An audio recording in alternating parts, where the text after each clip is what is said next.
Yes, got there at last, at long bloody last. I can't believe it myself when when I saw it pop up. I'm going, bloody hell! So I wasn't expecting it. There was a couple of months ago. I was actually really contemplating of pulling the plug on it completely. I'm not joking. I was getting to the stage I'm going, this isn't going anywhere with YouTube and all that, and whether I would persist with it or not, really was on the cards at the time. So, but then something happened, and there was a new lease of life for the damn thing. So things came across. Now I am currently on Restream because I didn't want to actually burn it too much into my my other account. So the guys that came in earlier, obviously, so there's Barbados. Thanks, mate. Then Lukey with his comments as well. Thanks, mate. And Bart, thanks for being here, congratulating me. He said it's well deserved. He's been telling me that for a while. That, that what the hell's going on, and why aren't you getting there? So thanks, Lamps. And Dave, mate, good to see you here. So I picked a time slot where I was. This is between. So I had to pick this time slot specifically to run this, which sort of covers the middle part of the US, sort of Midwest type, sort of down to Texas type thing, right through to New Zealand in terms of a time slot. It's really hard to actually get the right time slot that you can actually grab everyone through a large part of the world. So it's not easy. So it's the slot that I picked. It seems to be the sort of, well, it's not perfect, but when you're in so many different time zones, it's not an easy thing to try and actually accommodate everyone. It's just the way it is. So I hope other people that missed out will understand. But I appreciate everyone that's here. So thanks everyone in that regard. Tracy, as always. Yeah, exactly. What else is there to do in home detention? We don't have the home detention yet down here. Well, we've had one case, and that's about it, and so nothing beyond that. So, Alex wasn't born. Roy wasn't born then. Oh God. Right. Good to see you, mate. Thanks, mate. Appreciate it. And Dom, hold on. That just jumped. It's one thing. Give me a sec. I just go away. It's a StreamYard thing. They've got a pop-up thing that comes, and I can't. Do you want to upgrade? No, go away. So had to get rid of that. Just making chaos with my chat flow. Thanks, Dom. Appreciate it, Lukey. Thanks, Dark Knight. Thanks for being here, mate. Time for coffee and cream. Yes. Nothing like it. You know me too well, that's the thing. Thanks, Scott. Likewise, Tracy. Oh, even Gregor's here, mate. Even our Vagoon technician is here. Thanks, mate. Appreciate it. Yeah. Oh, well, what's that? Trillion? A bit more than the population of the planet. But anyway, thanks. I do appreciate it. Appreciate the sentiment. Yes. It's been a hard slog getting here, I can tell you. It's just, very difficult. Gunda, thank you. Oh, Wacky Toaster, always appreciate it seeing you here. Lemmy. Yeah, thank you. Yeah, we got there in the end. We bloody got there in the end. Ah, thanks, mate. Thanks. We try to do our best, you know.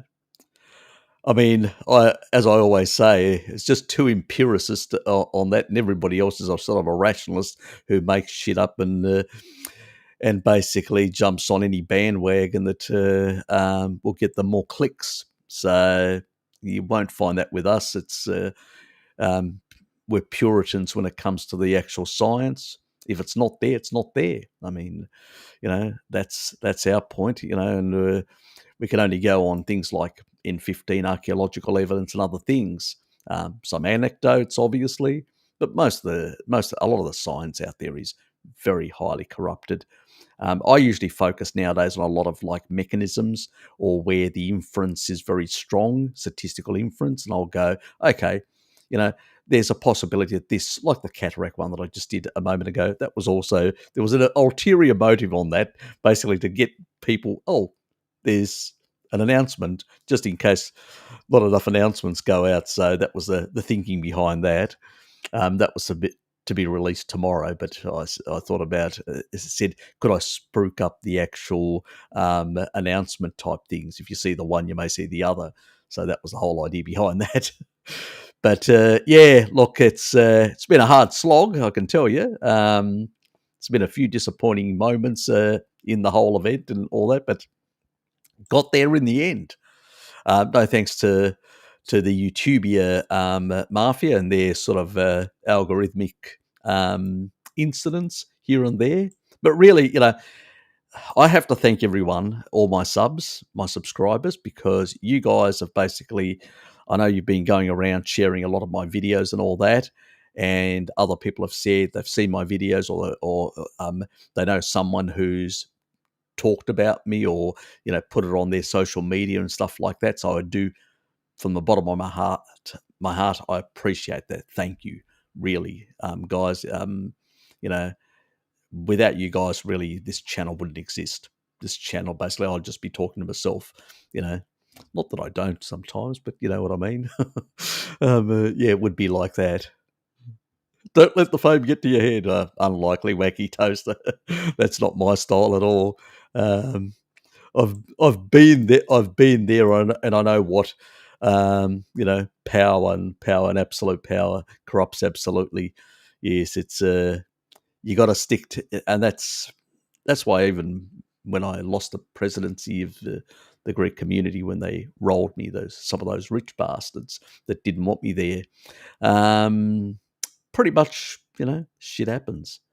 It was a good lesson for me of humility and also to realise that there's no guarantees in life. There's you got to put in the effort and work with communities and people, and you get better results that way. Well, I did have pork, 2 really juicy pork chops. I can tell you, I really enjoyed them. And then Ling had given me, it's all been eaten now. She gave me this, the cake, the carnival cake, cream and cheese, very cheesy and creamy. And then I had also beef jerky as a snack on top of that. So yeah, I've been celebrating early in that regard. Since a fast rate of subscribers recently. I know it's been like 150 odd, just out of the blue. So it's been quite a change and all that. I think the big one is that Novavax spike one, the spike safe and all that, and it was a sort of a thing that was out there. People were talking about, and it literally hit a chord, the right chord, brought a whole lot of people across, and most of them, like tend to were interested in that sort of stuff, but also in some of the other content, because a lot of other people said, I'm a carnivore.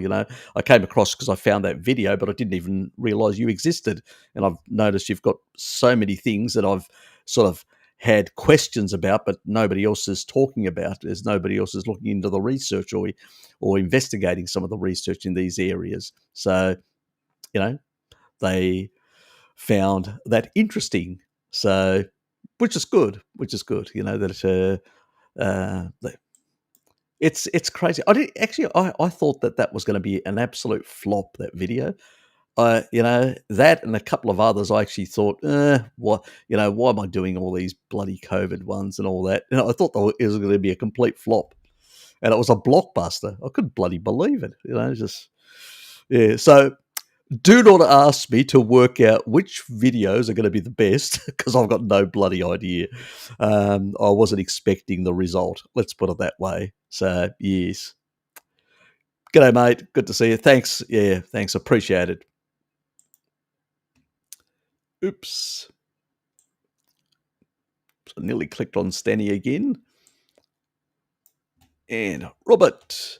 Thanks, mate. Appreciate it. Perhaps play some Roy Orbison in the background. Oh, God, I'd have to find a video. Probably not. Otherwise, I'll probably get a copyright infringement knowing from YouTube on the day that I'm celebrating and be removed from the completely. No, let's play it safe. Take a daily dose of bacon to celebrate. Sounds good to me. Oh, thank you, doctor. I appreciate it. See, that's the best medical advice I've ever had. I saw this in Bart's Discord. Thanks to Tomo. Yeah, he's a pretty good bloke. Dom, he gets around and does promote me, so I do appreciate. Yes, as I call him, my Irish, special star gets out there and promotes me quite a bit. So thanks, Dom. For bringing Tracy and probably a few other people along to this party. So appreciate it. Ah, yes. Bacon. I love the stuff.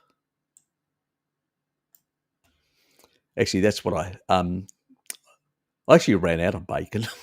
God, I had a couple of slabs in the fridge. I've still got the pork belly and all that, so got that looking forward. I have to organise something with that this week.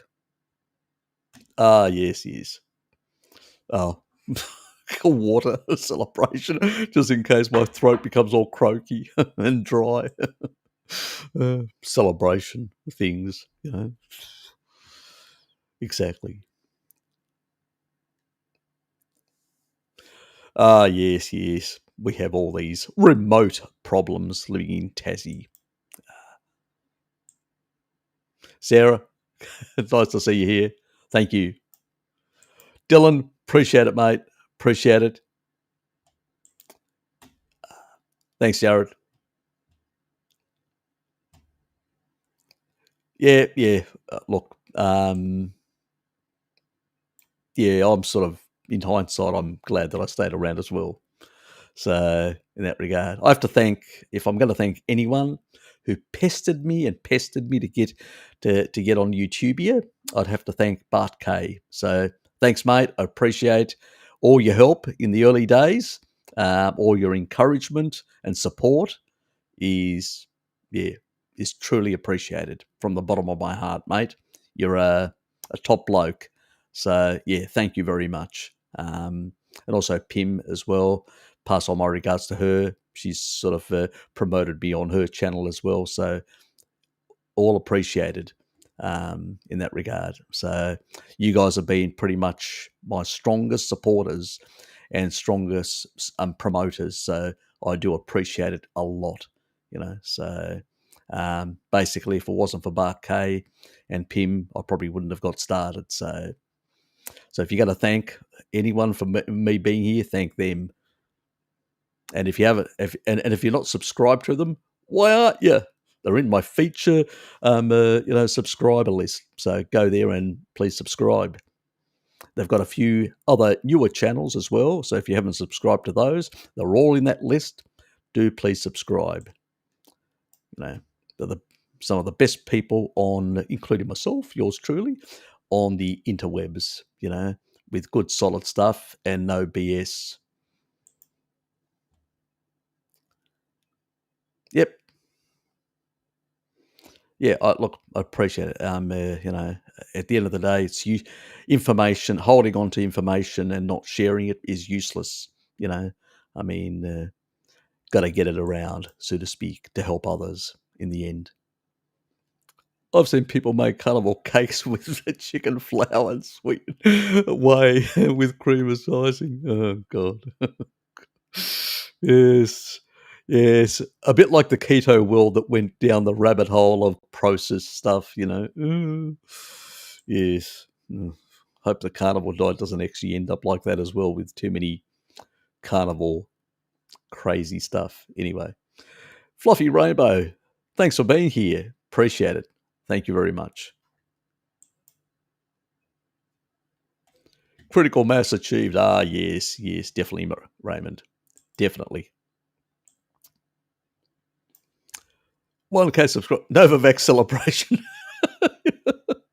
Yeah, probably. It's the damn spikes. Gave me a boost. God, you got to see the funny side of these things. The things you don't expect to happen and actually change things, it's just crazy. I played on Michael Anthony's channel. He mentioned your name on the stream. I hope it might have helped. Who knows? Thanks. I appreciate it if you have, Lukey.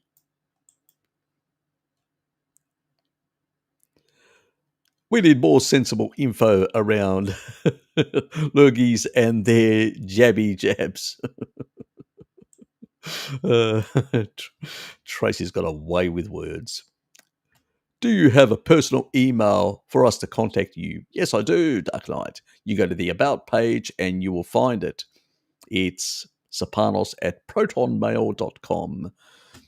So it's a secure server exactly because it's in Switzerland. It's fully encrypted, which means nobody can actually see it bar me, which is important. I've had a policy up until recently where I was actually every 3 months I was deleting stuff. It's probably gonna remain so. If you do email me like a month, like after 3 months again, in a sense, you may have to give me a bit of your history background. So do keep that. Don't delete your own at your end. And it's just a safety precaution on my end, you know. So for you guys, in that regard, for privacy, I'm a bit of a stickler when it comes to those sort of things. So, and that's why I use that server because it's in Switzerland. It's guaranteed not to be interfered by governments. So, or corporates, where certain organisations tend to sell people's medical data, which isn't a good thing at all. Rosaline, good to see you here. Thank you. Oh, Trouble, one of my favourite subscribers, a long time committed subscriber. Thank you, Trouble. Gary, thanks, mate. Oyster shooters all round.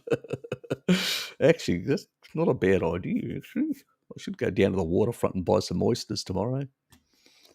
I love like raw oysters with a bit of lemon juice on them. Absolutely not lovely.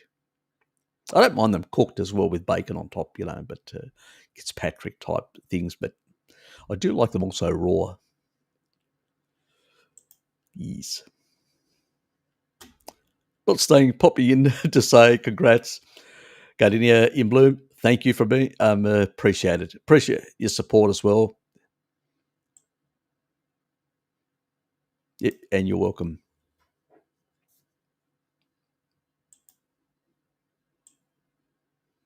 Sat down with a plate of bacon.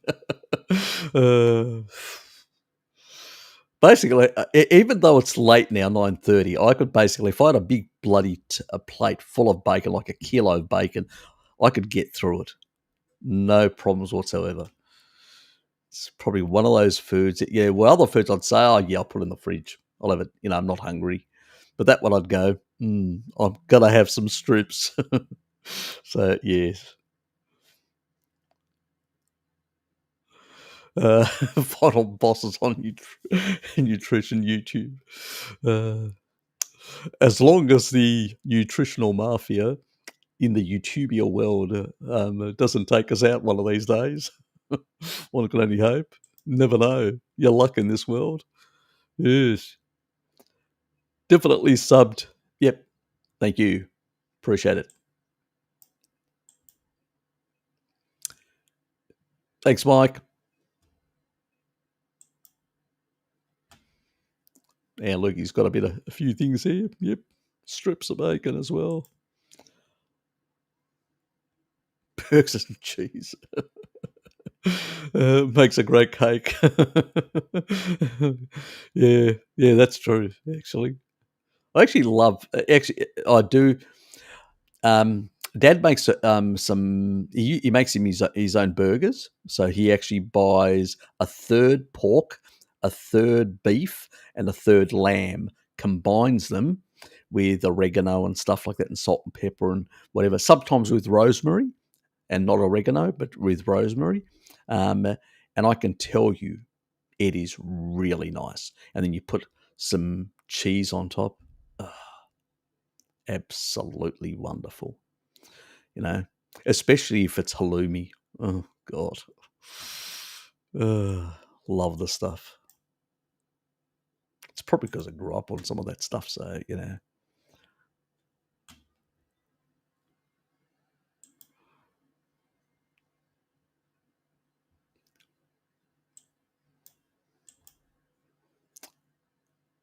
Spanish ham to celebrate. Sounds good, Dave. That sounds bloody good. We will get Frank Tofano and Rat Boy to bring the rice, fruit, honey into the party. Sounds right. Yeah, they'll definitely bring all that shit to the party. High deuterium foods, probably not the rice. The rice is probably mid-range when it comes to the carbohydrates, but or the other two definitely high. Yes. What can one say? Yes.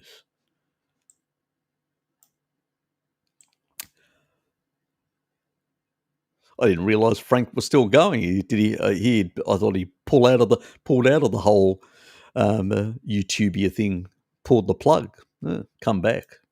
Second round.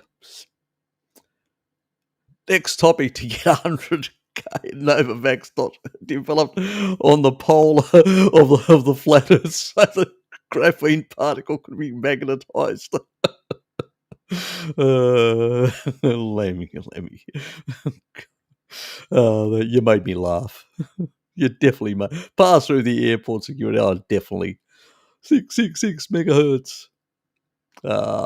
Let's throw in a bit more conspiratorial Looney Tunes. Love them. You are full of amazing info knowledge, Harry. You're a true gentleman. Appreciate it. Thank you. That's why I keep coming back. Appreciate it. Thanks, Trouble.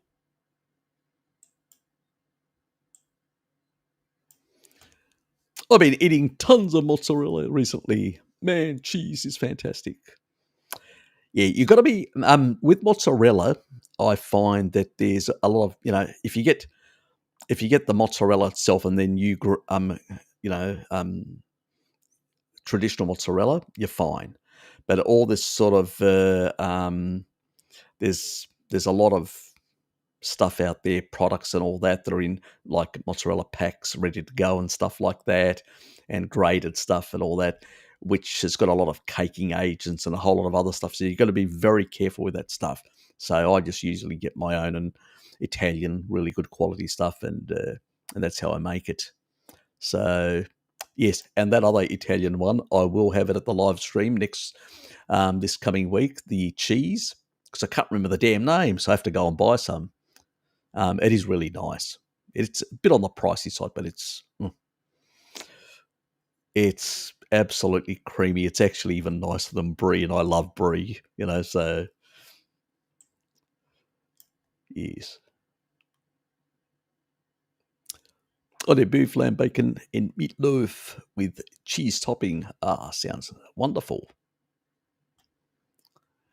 Oh, look, there's a lot of combinations that that can be done that, I've been playing around with all sorts of sort of meat type preparations and stuff like that. Some have sort of worked out pretty good. Others have sort of, I'm going, yeah, I've done a certain different types of cheeses. I did an omelette with gorgonzola cheese, and it didn't turn exactly the way I expected it. And I'm going, And then before I took it, actually, I tasted it and I'm going, nah. And I threw a whole lot of cream in it and it fixed it. so, so, yes, you've got to experiment a bit in that regard. Honey is on the latest Salentino video. He's defending it with some research papers, on rats that he's coached. Now, rat, now don't get it wrong this time. Yeah, I can believe that. I mean, there's a mountain of literature showing quite clearly the glycating effects of, fructose. It's, you can't get around that. So it's, obviously you can find any crackpot type stuff out there where they combine certain things to make it look better than it is. And they don't focus on the glycating effect. They just focus on some of the other lipid panels and stuff like that, which we know that as long as the lipids and stuff like that are not oxidized, it's irrelevant. But they play on that, so it's another sort of misdirect. Yes, too much crap. It just, why does he just have the, yeah, I don't know. I just don't understand why people just can't admit, they got to double down or whatever, or, yeah. I don't, I personally don't know whether it's doubling down or whether it's on his part because he's got too much invested in, money wise behind all the stuff that he's done, or whether it's basically just cognitive dissonance. And I'm really surprised that you could go from having, what he's put in his book about certain things and then literally doing a complete 180 on a lot of that stuff. It just seems very weird. I'm not going to say anything about that or throw any accusations. People can draw their own conclusions. It just seems really weird, to say the least. Try 50-50 ground up beef and heart for moisty, tasty patties. I've actually have tried heart, but not at 50-50. It was a third, 2/3. And it was really nice. And that was one way of making patties where you can get more coenzyme Q10. So that was the sort of aim of that sort of thing.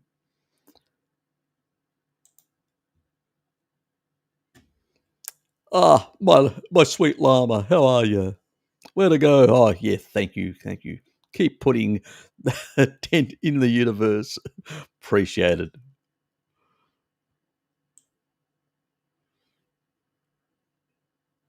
Actually, I was testing myself today. I went absolutely bonkers, literally doing all these sort of crazy exercises and, running on the spot and jumping up and down and sort of doing all these sort of jumping jacks and whatever else. And then I just wanted to see how high I could actually. I was pushing my heart rate. I couldn't get it high enough. It was about 140 odd, and trying to push it higher. And then I went and relaxed, and within about a minute or close to a minute or whatever, it literally had dropped down to 68, 69, 70, creeped up back and forward and all that. And yes, but I literally had to sort of like calm myself down quite a bit. But it was really interesting how well my heart is, I love this diet. I love this lifestyle. It's done so much to improve my health. Also, the high taurine. I mean, I supplemented, obviously. High. I wasn't born in an ancestral diet, but it cleared out a lot of that fibrotic tissue. My heart's clear. No fibrosis in the heart. I never thought that it would be possible to do that. I just thought, progressively, or what the doctors told you, after a year of, following there and seeing that things weren't really going the way. And I said, it's got to be a better way. And it sort of meant that, and I wasn't interested in nutrition. I wasn't interested in any of this sort of stuff. To be honest, I was, more hardcore physics, engineering things, sort of mechanical things, IT, robotics, all these things. I was more that sort of, less really interested in the biology side of things. So it was all the other sort of the STEM type, those other areas of science and technology that really fascinated me and where I was more involved. But yes, when you've thrown on a slab, and had your chest ripped open and your heart basically worked on, bypass surgery, and then you've basically got massive, um, scarring in your heart and problems and stuff like that, and functioning of your heart. Um, and, my left lung was completely glassed and all that. And so I was scared about cancer as well. And at that time, that was the main thing that I was actually worried. They found that as well, but now it's since my last test in 2018. I still need to do another test now. It's reduced quite a bit. It's very little now. My lungs, I know, because I could actually run up a flight of stairs from the ground floor to the ninth floor at work. So, and I do it a number of times a day. And most of the guys know. I mean, even one guy, he actually tried. He sits right next to me, across from me, and he tried it and he goes, "Oh shit!" He said, "Last night I couldn't actually my legs." And I said, "Look, you got to take it easy, Phil. You can't go hard on these sort of things. You got to work your way up." But I've been doing all this sort of stuff, high intensity stuff like that, and you don't, small steps. Small steps. It takes a long time to clear up a lot of damage and all that. You've got to be on an ancestral diet. And to some extent, some supplementation does work in the early days where like massive electron donors like alpha lipoic acid and stuff like that. You've got to do these sort of things to clear things up a bit on the faster. The diet will do it, but it will be slower. The whole idea, you get the benefits of the diet. If you were doing it from birth to death, you'd have really a well-run machine as a body, like the Maasai 80-year-old that Mary Ruddock couldn't keep up with, going, jogging up a hillside. It tells you something. If you're on an ancestral diet for a very long time, you're going to be far more robust and strong. And the thing is, looking at all this and looking at the archaeology and all that sort of stuff. So I didn't only look at nutrition because a lot of it's just bastardized crap, but I looked at the archaeology, the N15 data and all that.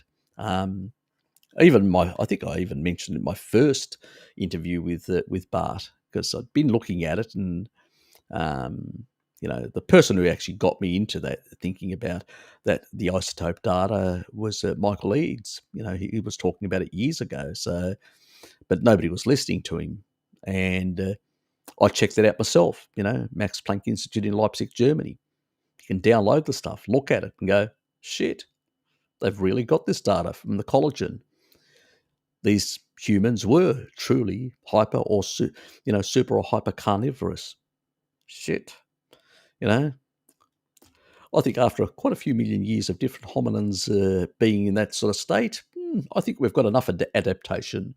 I don't need some crackpot, vagoonerized academic to tell me otherwise, who just does shit, made up crap to suit their own interests. Yes, yes. Ah, yes. I love the stuff. Shouldn't say this to the other Greeks, but I actually like the best halloumi actually comes from from Cyprus, not from Greece. I mean, we have similar halloumi types in Greece, but the best one that I've actually tried is a Cypriot one. Not all the Cypriot ones are good, but there's one. Absolutely love it. So I'm a bit of a connoisseur when it comes to that sort of stuff as well. So I'll have to ask Ling about that. She does it. I give her the cream and all that, and she does it for me. So it's not me, Lukey. I've actually said that before. It's Ling. She basically does it. So I'll have to ask her to email me the recipe, and I'll post it, because I don't know it. How she does it. It's not very complicated. It's quite a simple one, from what she's told me anyway. Oh yeah, buffalo mozzarella is pretty good. I've actually tried that. Very nice. Mm. In the old years ago, I was actually making keto pizzas with buffalo mozzarella. So yeah, I'm well aware of it. Nowadays, the only pizza I've only made once pizza, and that was basically a carnival pizza with using cheeses and stuff like that, and pork rind. You mix it up with eggs, pork rind, and basically mozzarella cheese and stuff like that, and you create. First, you have to cook that part, and then so you cook it lightly so it's not overcooked, so it's sort of more or less it's created the sort of the the sort of bread type thing, in that regard, like the carny pita bread type thing, and then you put all the toppings and put it back in, and it was really nice. Um, so I enjoyed that as well. So I've tried a few things like that. That's just a bit more involved sometimes. There's only one cheese better than brie. That's truffle brie. Actually, the funny thing is, Ling actually was able to get from a contact of hers $300 worth of truffle. I've actually got some truffle in my fridge, so I've got to do something with that. So that was nice of her. She gave me about $100 worth of truffle. So yeah, I know, very nice and generous of her.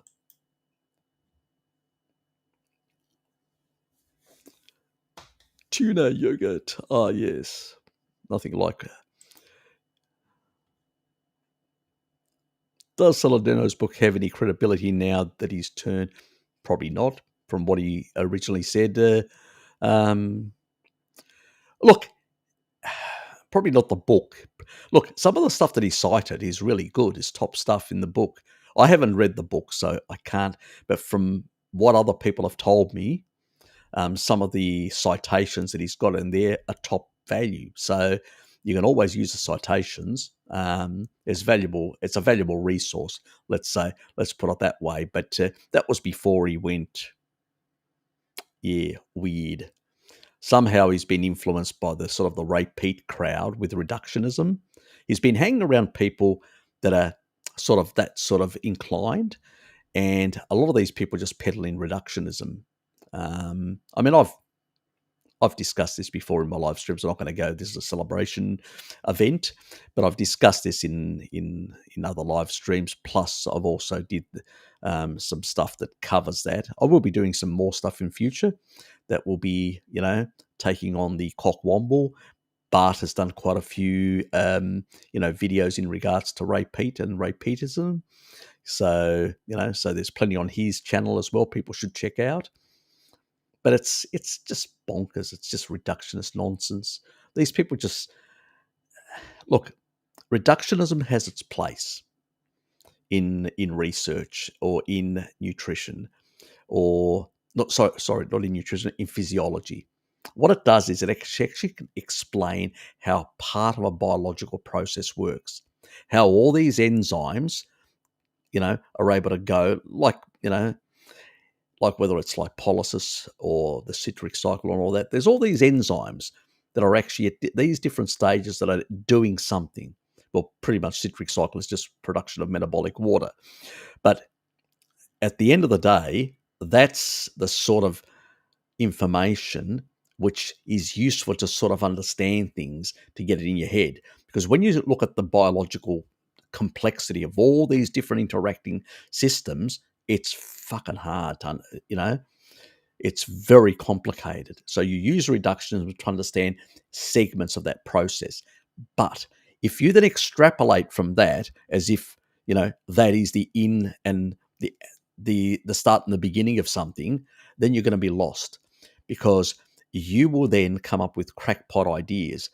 You'll ignore a whole lot of other systems that are doing other things at the same time and interacting, and there are a whole lot of balances and other things that are happening at the same time. And if you don't take those into consideration, you'll end up with wrong conclusions about these sort of things. And that's how they end up with all these bizarre conclusions about, the kidneys, thyroid, all these different things, because they're not seeing it as a total system, a dynamic system that's interacting and all that. They see it in this sort of reductionist way in certain parts and all that. And that's just to explain how parts of the body work, but it doesn't tell you how the complex interaction of the body works altogether. In that way, we have to look at, what are our genes sort of adapted to? What's the N15 data? When we do research on low carb diets, why do we see these benefits and all that? That complexity is really difficult to really get into your head. The other thing is, a lot of these people don't understand the Randall cycle, because they don't understand the Randall. So even though Philip Randall back in 1963, published his research at the time and he explained it, to this day, still people are so tied up with the calories in, calories out. They don't understand the Randall cycle, and they don't understand the dynamic interplay between energy flux and the different energy substrates that are interplaying with those hormones and with sensors, energy sensors at the cell. And because they don't understand that, they end up having this sort of reductionist view of the world. And that's where it's coming from. So that's why you've got, still to this day, the low carb community. It's all about, carbs. You've got the low fat, the low carb, and then the low fat community saying the same thing. But they both see in their own diets that AMPK goes up, which is a positive thing, a good thing. Then you've got the other side where you've got uncoupling of mitochondria, which means that they can sort of radiate heat. All these sort of things, that also happens in a fasted state in a more pronounced way. And so you basically, both of those states tend to have some level of catabolism or some level of less of growth inside cells and creating less of these. But one is species appropriate, and the other one basically will basically break you down. It's nutritionally deficient. It's not adequate for long term, because it's more of a fasting mimicking diet. And as a consequence, you can't fast forever.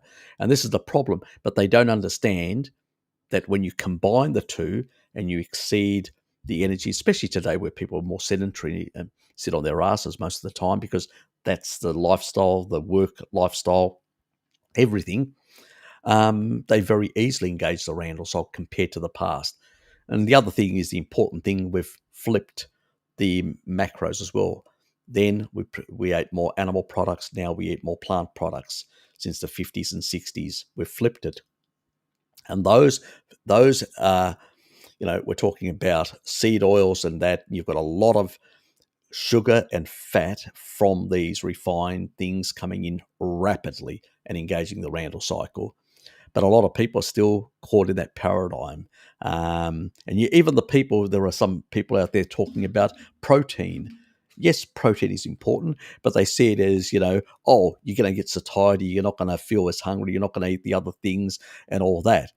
And they think again in terms of calories. They're not thinking about, that basically if you're eating a steak only, you're reducing the insulin, you're increasing the glucagon. The insulin to glucagon is much lower, and you're basically in a very different state of affairs. But they ignore that because they're only focused on the calorie side. They think that, it's just bizarre thinking in that regard. They've missed the point. But that's because they don't understand these sort of things. And I have to thank Bark K for understanding the Randall cycle for myself, because while I had an inclination that there was something wrong, and I believe that the hormones play a role, not.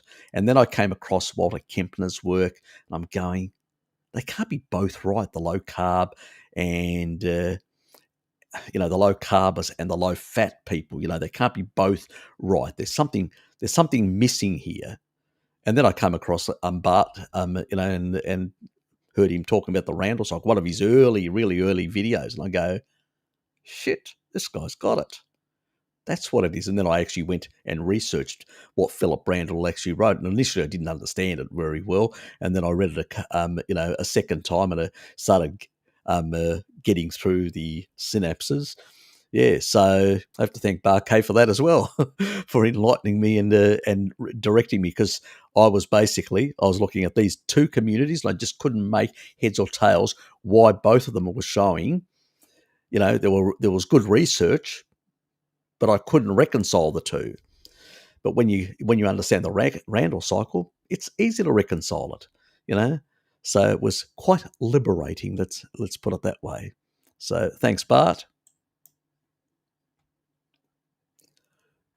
I can't judge Saladino.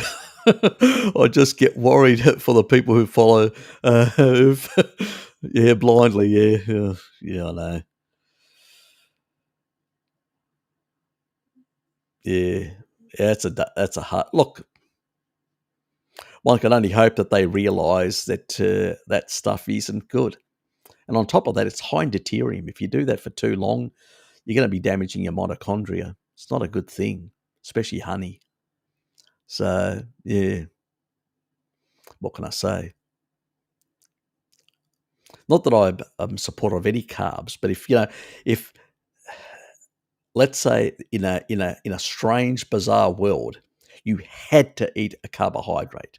You just had to. They put a gun to your head or something like that, and you had to pick, a starchy carbohydrate. I'd probably direct somebody to a pumpkin.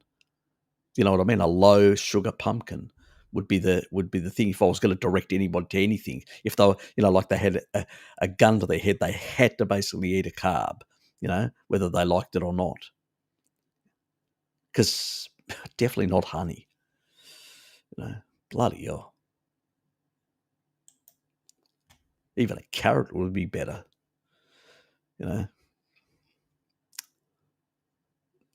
Saladino did a board certified in nutrition. I think now he has compliance issues around professions practice. Well, Bart Kay is actually an academic in nutrition. He was a senior academic in the UK for a very long time. And he's been a consultant in nutrition for the Australian military, the New Zealand military, the SAS, that is, the elites of those, in sports physiology and stuff like that, and nutrition there. So, he's got a wealth of knowledge in those sort of areas. So, salad boy, yes, just because he's got a piece of paper and never questioned, But I don't think it had anything to do with the course and all that. I just think it's just some of the company that he sort of hangs around nowadays, which is sort of a Ray Pete lights in that regard, and they believe in some of this calorie in, calorie out nonsense, and I think that's where it's coming from. Yes, he's gone to the dark side of the Ray Peterism mafia, nutritional mafia. Yes, those wacky people. Actually, Ray Pete doesn't even show up anymore. He doesn't actually make sense. He's sort of completely and utterly bonkers. I mean, my father, who's 87, probably if I got him drunk. If I got my father drunk at 87, he'd make more sense than Ray Pete. That's how basically completely off the show he is from his high carbohydrate diet. He's completely lost the plot. He's just basically really gone demented or something, If anybody's heard him recently, I heard once and I go, what the? Yes, the master has really lost his marbles. Let's put it that way. He doesn't make a lot of sense. That's why it doesn't even appear. He actually just audio in most cases.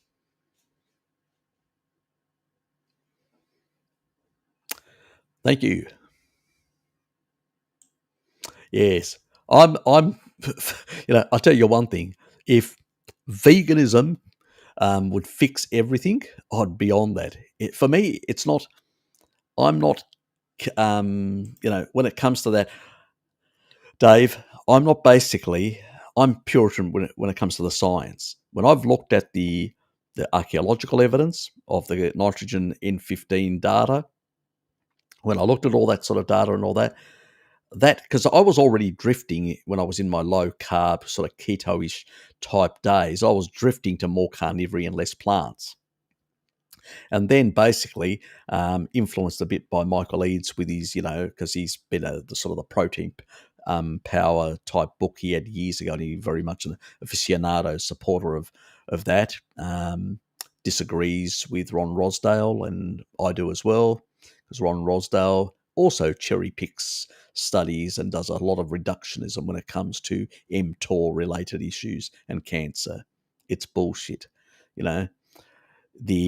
When you take away the sugar, because all those studies had protein and sugar, when you take away the sugar, the insulin to glucagon drops considerably. And where insulin goes, so does IGF-1 and mTOR. They go back to normal physiological levels for muscle protein synthesis. They do not over exaggerate. So it's completely and utter bonkers. And then under those circumstances, because you've seen my videos on leucine, leucine will drive them appropriately for muscle protein synthesis and no more. Because basically, you've got the counter-regulatory effect of glucagon. But he ignores all that. And he goes and picks studies that have got basically protein and sugar in them. And he goes, look at the mTOR effects. And I'm going, no, Ron, that's bullshit. Look at the study makeup. It's bullshit. Stop using reductionist nonsense and fabricated stuff of a mixed diet, which is probably engaging the Randall cycle in most of these people anyway. I don't think these people are athletes that they're looking in these studies, to be honest. So yeah, and that's my sort of influence. After Michael Eads probably was a very strong influence on me, and both on the protein side, but also on the N15 data. So it's, I'd have to say, he had an influence in that part of my development and the Randall cycle with Bart.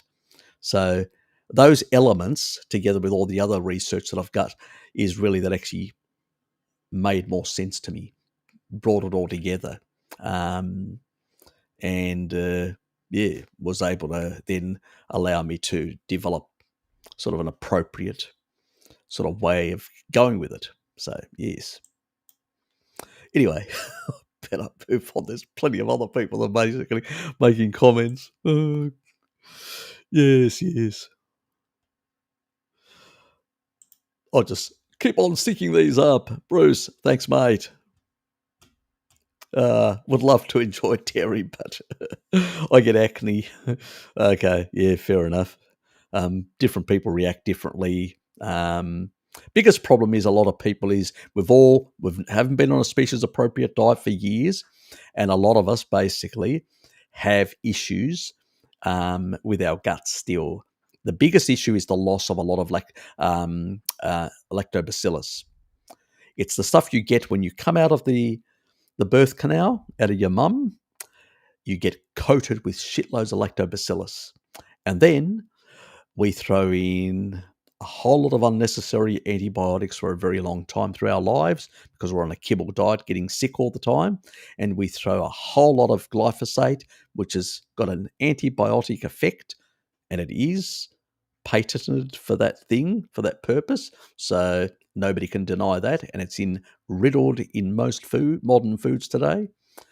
And we literally lose, and we also are deficient in vitamin D. And vitamin D, lactobacillus require a lot of vitamin D to basically to grow.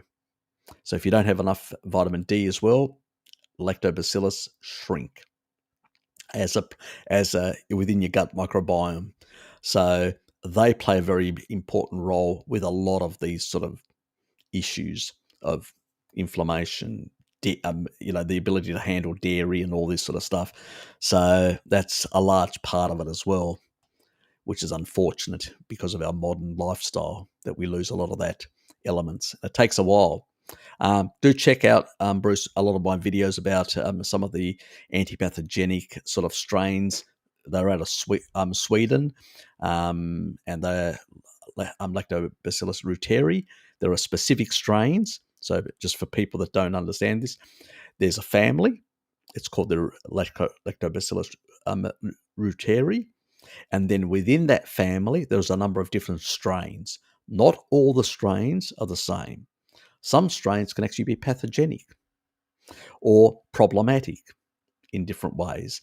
So, and some can be neutral and do nothing for you. But so you got to know the strains, the different, and they've got a number against them, and those specific numbers have different biological effects within the enteric system. So that's really important that you're aware of which ones to pick. And I've done videos on that, and so grab those if you want to clear out some of the stuff and get some B vitamins I've talked about for make sure that there's no with a B12 and the B9. You don't want the cyanocobalamin. You don't want all the crappy stuff. You want the methylfolate and methylcobalamin, only those, and they have to be 50 milligrams or less, 3 months, with vitamin D, and you need to maintain good vitamin D status for the rest of your life, either from the sun or supplements or food, to basically guarantee a good microbiome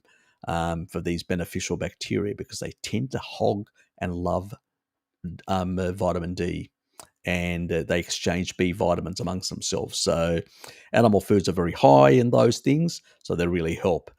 So do check out some of my stuff. Thanks, Tero. Thanks, mate. Appreciate it. Thanks for being here. Thanks, mate. I love yous all as well, for all your support. I do appreciate it quite a bit. Jin, thanks, mate. Mary said the hads who take too much honey, their blood levels is crazy high. Exactly. That was the chief. The chief basically used to consume a lot of sweets from the tourists as well. So yes. But, tribal people don't know about these things, and we've all got a bit of a sweet tooth. But in a tribal environment, it was basically a good thing to have a sweet tooth in humanity, because we could engage the Randall cycle seasonally and fatten up and actually increase our fat stores. Because once you have to realize this, once the megafauna collapsed, because the megafauna, as the ice age declined, we're in a glacial period at the moment. So as the more colder weather that actually ended up putting more subcutaneous and more fat around the animal, as the animals leaned out, they didn't lean out completely, but they did lean out to some degree. What happened was there was less fatty animals around. And as a consequence, humans used a number of different strategies. They started tapping into seasonal sugar, engaging the Randall cycle by basically deliberately causing insulin resistance seasonally for 1 or 2 months, eating fatty animals and a lot of fruit and sugar and stuff like that, fructose. And by doing that, they fattened up. They increased their fat stores so they could survive through the winter periods. And so they found a new way of adapting by incorporating these elements that would engage this insulin resistance for a small period of time, this inflammatory state, which would store more fat in the adipose tissue so they could survive for a rainy day. And so there is a benefit of doing that, as long as you're not doing it chronically like we do nowadays. So, but that's for those people. We don't have to do it. We can live exactly like our ancestors when they were hunting the mega beast, because we don't have that need. And why not go that way? That's a better way to go, because then you're actually putting in low deuterium foods in your system. And the low deuterium foods means your mitochondrial density will remain viable into old age. So you'll be very strong, like that Maasai. They don't eat plants at all. Was able to race up the hill much faster than Mary. And because that person had still very strong mitochondrial density. So that person has got what is called health span. Good health span. So basically, that person will do this, will continue going strong into old age. And then when cell division is no longer, will die. You'll get rapid senescence. All the cells will go senescent rapidly. Organs will start failing and you'll die quickly. And that's how humans have always died. That's how most animals in the wild die. They get rapid senescence and they die. That's it. That's how it goes. It's how it's supposed to work. Not this chronic stuff because you're adding so much refined crap and all that. You're damaging your mitochondria. You're losing your energy. You see these old people hardly can walk because they've got lack of energy. Lack of mitochondrial density is what it is. They've destroyed most of it because of high deuterium foods, which is primarily sugar. That has got those isotopes of hydrogen very high and damages the mitochondria and reduces the density. And now it's happening to a lot of young people because they're eating a vegan or many plants and all that. And you see they're really stuffing up their system. I've had to deal with some of them with a lot of mitochondrial damage, and they struggle on a carnivore diet because they can't get their body to work properly. So it's going to be more disasters down the track.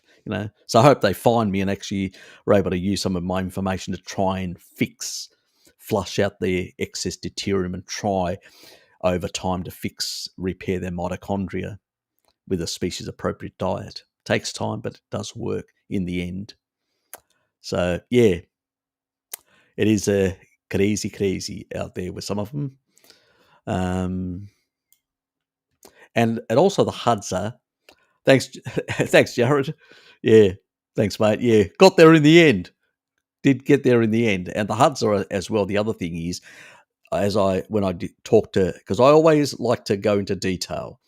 And when I was talking to Mary, if you ever see that video, if you haven't seen it, go and check it, Jin. And they were actually having like the actual waxy stuff, all that waxy material in the honeycomb, this sort of thing, that's actually mostly fat and protein. There's not a lot of sugar in there. So in terms of the ratios, it's not exactly low carb, but it's low carbish.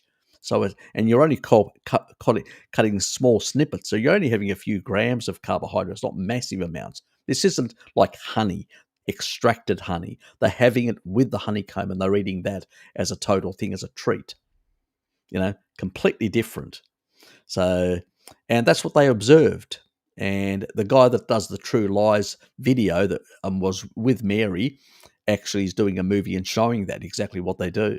And they only basically did it because they only do it seasonally. They only did it at that time because, the guys on the expedition with these, Mary and the others, actually asked them about it. And they sort of veered off to basically do it, because they said, well, this isn't the best period because it's not the main seasonal period. So the cultural sort of traditions of doing it seasonally at specific times, which basically means they can engage the Randall cycle and fatten up a bit. Because, there are lean times, when it hits in the dry season where there's less animals around and all that. You need fat stores to basically provide that extra energy and also not hydration as well. Because metabolic water from the citric cycle, that's what the citric cycle does. Produces metabolic water, hydrates the body with fat. So really important. Another thing that most people that study these things don't really learn the intricacies of these sort of things, or some of the aspects of quantum biology. Anyway, let's move on. This is a celebration. Anyway, yes, love the stuff. Love the stuff.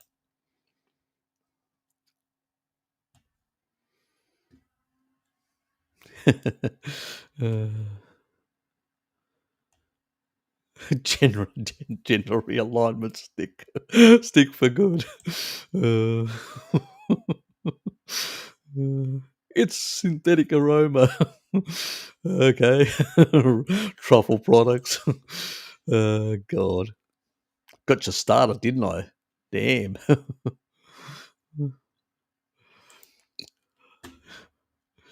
Up syndrome. Oh, thanks, mate. Appreciate you being here. Yes. Got there in the end. Got there. So, Rosaline, what's a few carnivore women who are extremely skinny to the point of looking unhealthy, but they eat nose to tail? They're probably not getting enough fat. It's, I mean, when you eat fat, you will store it. You know, that's another thing that people in the low carb community don't tell you. You do store it. But because you've got low insulin when you're not eating, so once you've finished your meal, you know, and you've got a bit of fat, then you're not having any fat, but your insulin is low. So hormone sensitive lipase is activated and says, oh, we need more energy. So it releases it again. So it acts as a temporary storage. That's where chylomicrons and before they become chylomicron remnants and go to the liver. So it's a good system. You know, you store stuff, you store and you use it. Glycogen as well gets stored, replenished. All these things. There's nothing wrong with that. It's only when the derangement of the system, because you're engaging the Randall cycle, and becomes an issue with all these refined sort of things, and the physical activity can play a bit of a role. But you can be sedentary on a carnivore diet with no sugar in the system, not a problem. You're still at a basal metabolic rate. You're still going to basically be requiring a lot of energy to just keep yourself going, keep yourself alive. So, you know, you can still lose weight under those circumstances. So if you're losing quite a bit, women actually need more fat. They actually have bigger fat stores. So even when the fat cells shrink, in terms of fat cells themselves, they have far more and all that. And there's also between your menstrual cycles, there are differences there, also for fat storage and a whole lot of other things. Just haven't done the video yet.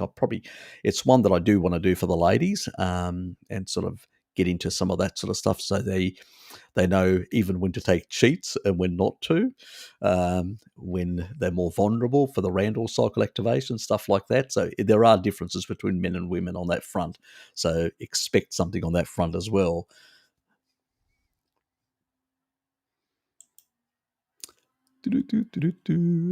What's your favourite meal and how many meals a day? It's up to you what you want to do. I always say that, I know Bart does one meal a day most of the time. I do too.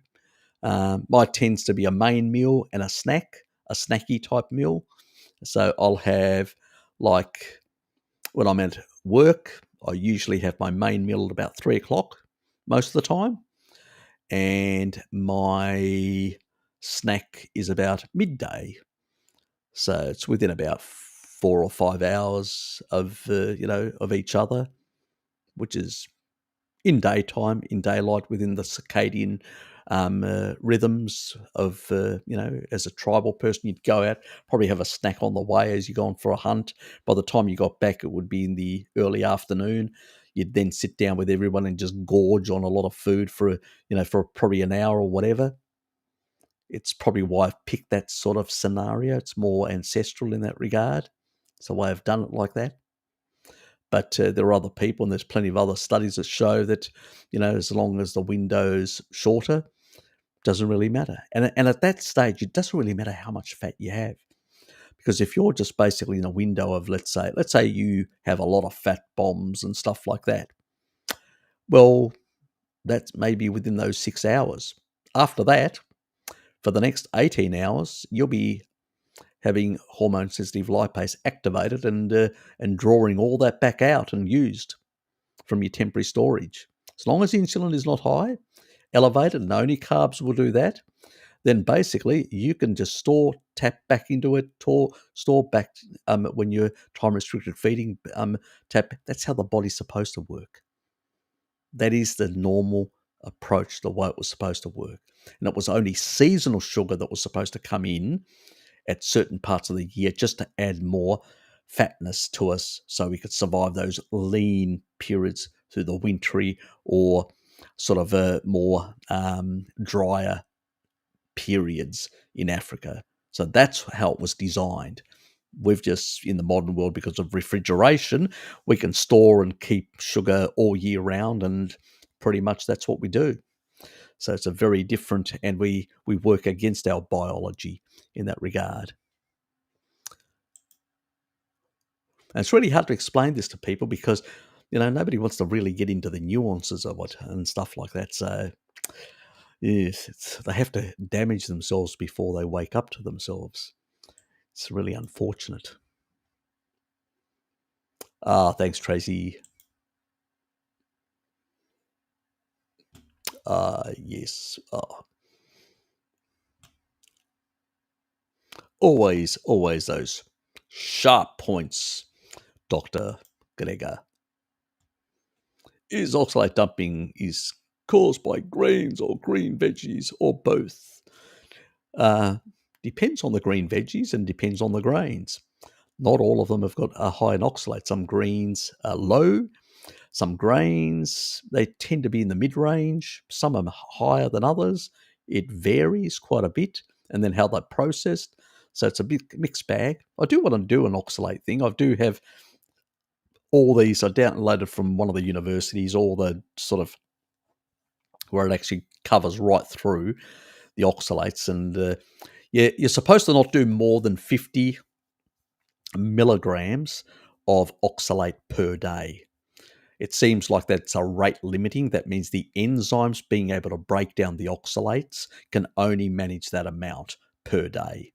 Over that, it gets put into soft tissue or whatever, where you get a bit of dumping. And if you get excessively more of that, then calcium has to be used, and you lose calcium as a consequence, and also you lose sulfur as a consequence. So you end up absorbing less calcium and utilizing more sulfur because sulfur is depleted. And remember, you need sulfur for detoxification and a whole lot of other biological processes in your body. So yes, it's I mean, even importance in collagen. Sulfur plays a massive role in that. Your hair, your keratin, your nails, and stuff like that. So oxalate can have a lot of deleterious effects in all sorts of tissues, both indirectly and directly. So it's scarring of tissue as well. So soft tissue can have a lot of scarring effects and fibrotic effects because of a lot of oxalates. So in particular, the kidneys are very vulnerable. Citric acid is definitely a must there. I've used supplementation, citric acid or lemon juice to deal with it. But yes, I've suffered quite a bit because I was doing a lot of spinach in my keto days, and that has 100 odd serving, a main serving, and all that will give you something like 755 milligrams of the shit.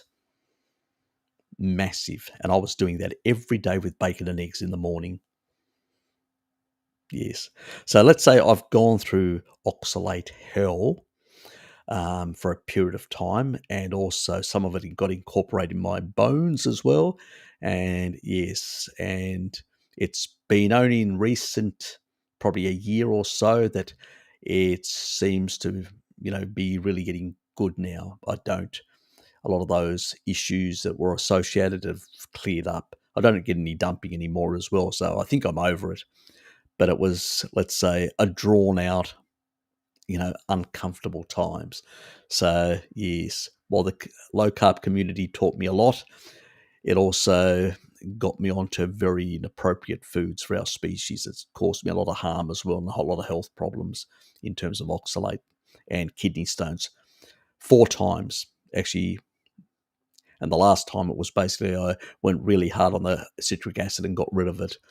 But 3 other times I was hospitalized. Once it came through, and twice I had to be, with laser, had to be broken down to allow it to get through. So no, not very enjoyable. And I tend to I found out later from my genetics that I tend to be very much a stone former much more susceptible. So, yes. Awful stuff. Deborah, thank you. Appreciate it. Appreciate you being here.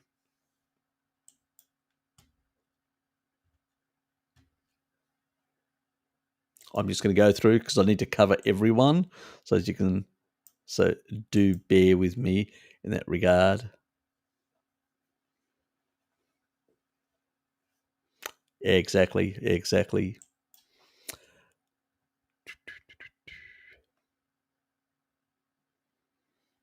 Yeah. A lot of those good foods, water buffalo, camel, sheep, goats, cows, all the ruminants. You look at the N15 data. Even the ancient Greeks, they had a bit of coastal fish, but primarily, and this is in the northern part of the Peloponnese. So we're talking about pretty much the center of Greece. It was very much high N15, and it was pretty much dairy and ruminant animal based where it was coming from. So it was all very little coastal fish. You would think there would be more Mediterranean, but no. G'day, Nick. Thanks, mate. Bert, my mate. Ah, yes. Thank you, mate.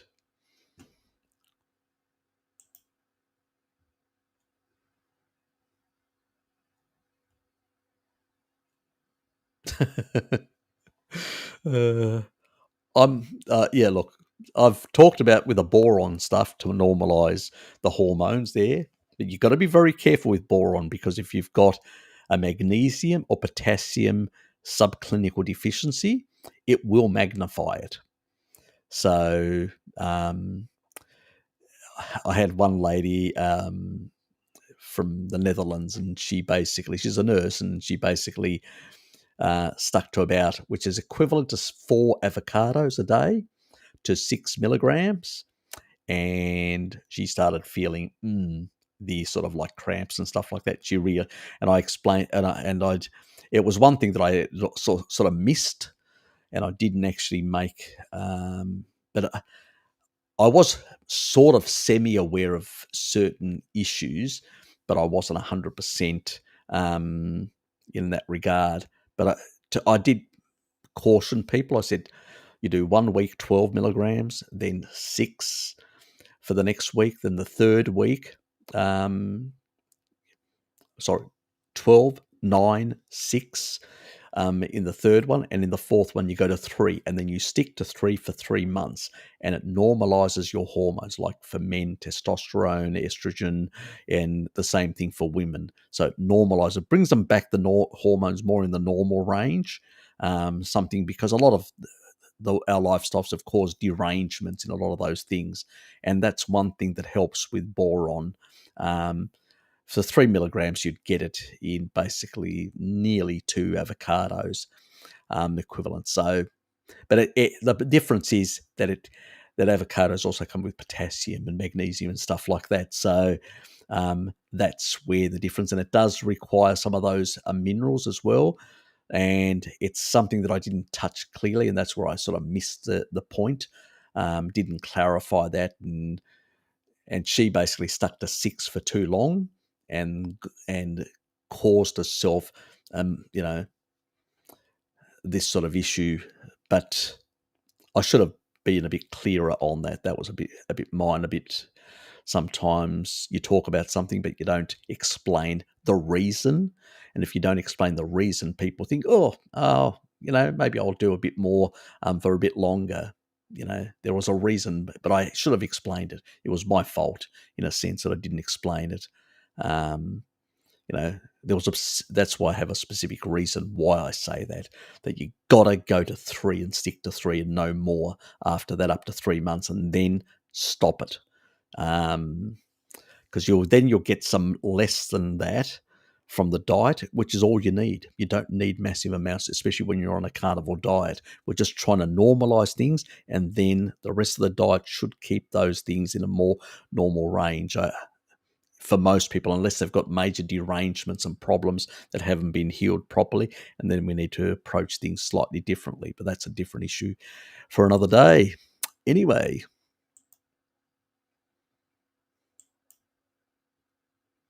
Biff, thanks, mate. Appreciate it. Thanks for being here. Yeah, we got there. We got there at last. Damn. Ah, yes, we've got a lovely crowd here today.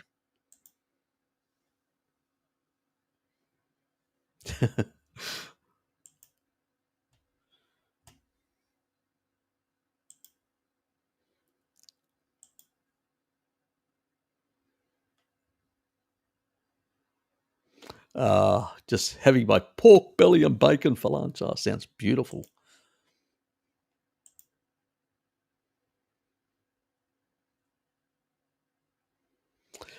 I love how a lot of people in this community, especially people that subscribe to me and all that, have really embraced carnivory in a more in a beyond the steak, as I call it. They've embraced seafood, other ruminant animals, other land animals, and all sorts of, eggs and some organs here or there, depending on, their needs and deficiencies that they may have, underlying ones as they're coming through, but vary with all sorts of things and actually provide a much richer diet and sustainable diet for themselves long term. Um, and also, it's something that, because it combines so many elements, and you can play around. You can literally make yourself a gorgonzola. Get cheese gorgonzola, put cook it in with cream and all that. Throw a bit of pork rind in there as an example to rather than actually the mushrooms, throw a bit of pork rinds in there, mix it all up, and have it like a sauce on top of a steak. Beautiful. I mean, these are the sort of creative things, that you can do. And because if you just sticking a steak in front of a kid or a child or another family member, again, a steak, there are we can spice things up in the community, and add things, and we don't detract from the carnivore approach, but we have a more variety. And the advantage of that also is that you're actually getting a lot of nutrients, different diverse nutrients. That's important as well. And even some crustaceans may have high certain minerals and all that, and some people may have concerns. I wouldn't worry, because remember, if you've got a good liver and a good gallbladder, the gallbladder itself, there's metalloproteins in the gut that regulate how much is taken in. And if there's slightly more, what happens is the body will store it in the liver and then shoot it out through the bile back into the gut and out through the feces. So if your body's working fine, you don't have to worry about a lot of that sort of stuff. It's only people that are deranged, that have got all sorts of problems, that have to worry. And that's why I say you don't need to supplement electrolytes unless you're fasting for a long period of time. Go and check my videos on potassium, magnesium to see how much you lose and what you're getting from food, and you've got no problems. And keep your salt levels at a good level, and you don't have to worry. And your kidneys don't have to work as hard. 70 odd percent of ATP, energy production in the kidneys, is actually used to basically try and recycle, sodium and uric acid. Well, why don't you give your body a bit more? You've got low insulin, so you're not water retaining. Insulin only water retains. You're not going to retain sodium anyway in that low insulin state. And you give your kidneys a bit of a rest as well. Bloody hell, they've been working all these years dealing with all those carbs and water retention. Give them a rest. Give them a bit of more salt. And even your mitochondria, they need more salt as well. Nobody told you that, did they?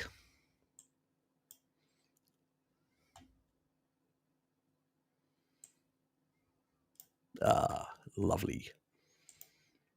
I have a strange relationship with eggs. One moment I can pig out on eggs, and then I get into a stage where I've been just having eggs, eggs, eggs, eggs, eggs. And I go, ugh. And then I have to revert to my supplement, which I don't recommend necessarily, but I do have those genetic issues with choline, and I have to. Is one of those unfortunate things. I'm one of those rare individuals with a choline fucked up gene. Anyway, It is what it is. Oxalate dumping in the carnivore way of doing through detox, just like the Vagoons. No, it's the it's the ex low carbers that became carnivores that are suffering because of the fucking spinach that we consumed, shitloads of it. You know, I mean, God, I mean, I used to you don't want to know how much I used to consume. Big bags, like 100 and 150 grams a day, mixed in the morning with bacon and eggs. It is horrendous, to say the least. And there are still people doing that to this day, even though it's got massive amounts of oxalate. I mean, some people have actually destroyed their kidneys by making spinach smoothies and drinking them, and ended up in emergency. Crazy. And on dialysis. And they think they were doing something healthy. Yes. Crazy, crazy world.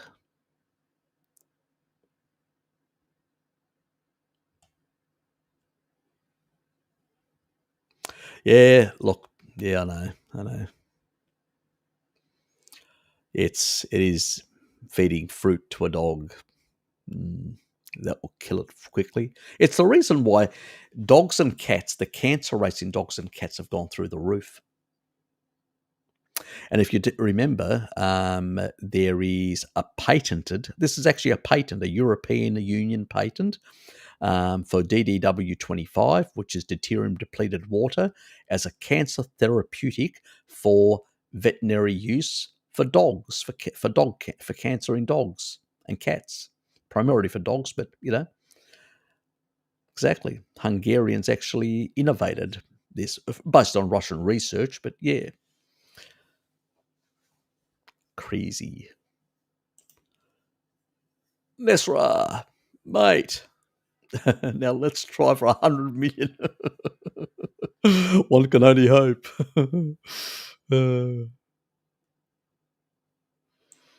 Thanks, mate.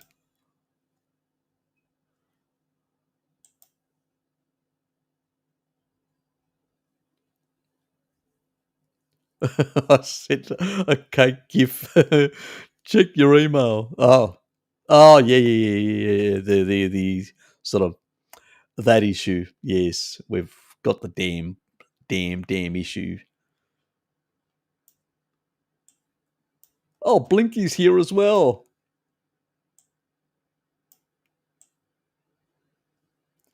Oh, Blinky, I thought you. Why don't you remove it, Blinky? Oh, bloody hell, Blinky.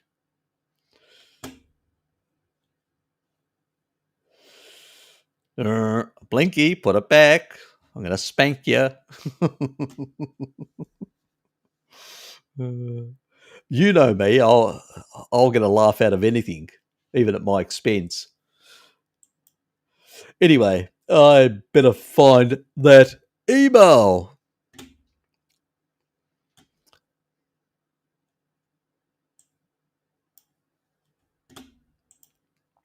I'll move on as that comes up.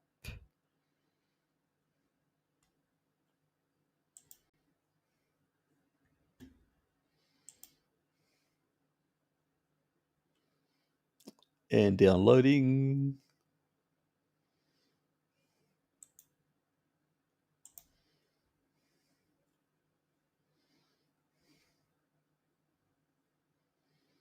Oops. Into that. Oh, come on.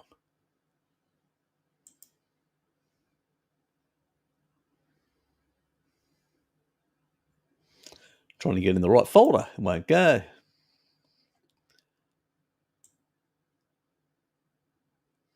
Technology. That is weird. Oh, God.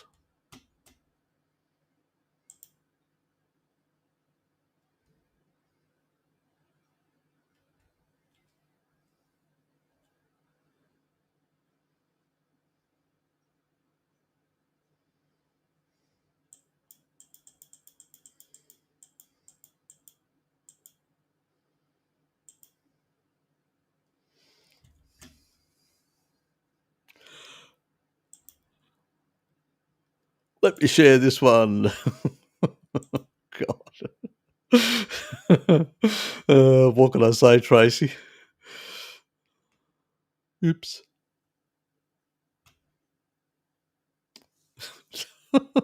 God almighty. Oh, God.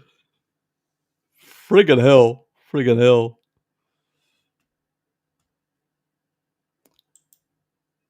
Who am I clicking on? Wrong person. Oops. Oops.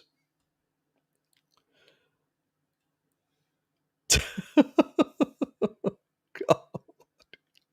What a way to celebrate. Oh, God. Too much. I know. Absolute madness.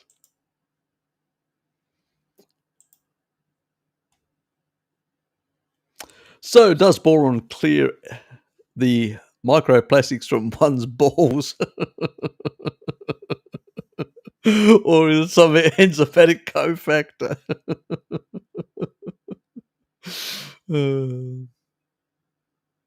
I know you're not a. Yeah, I know you're not a man, llama. Cheap shot. I just felt a bit sensitive down there from that comment. Uh, posted a study on vitamin D on a message board. Vaxxer said it was prevention, was a prevention, not a cure. I never stated it was a cure. Prevention is better than cure. It's also good for recovery. That's a bonus. Yes, I know. Yes. It's a weird and wacky world out there, Bert. It's a weird and wacky world. And they don't realise is that vaccines need to go through a 5 to 7 year trial period to be tested and all that. And I've got nothing against vaccines. I've actually shown you guys me having done quite a few. I've got no problems there.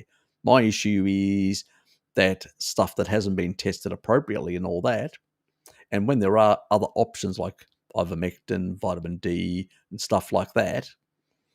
Now, if you're going to do anything, why would you do something like, mRNA and viral vector, which comes from oncology and had all sorts of issues in that field? I mean, the bloody Johnson and Johnson one even had neurological issues in some people. Had you done this 5 to 7 years, you would know, and those things would have been withdrawn. So it's a bit like in Japan, they did the statin research because the statins actually come from Japan. They actually pioneered that stuff. But when they did the studies on the animals, they found that after a certain number of months and all that, which is equivalent to a couple of years, like 7 years for humans, they actually noticed that most of them died from cancer. And they realized, shit, because cholesterol is important for the immune system and protects you against cancer. If you've got too low cholesterol, you're more susceptible.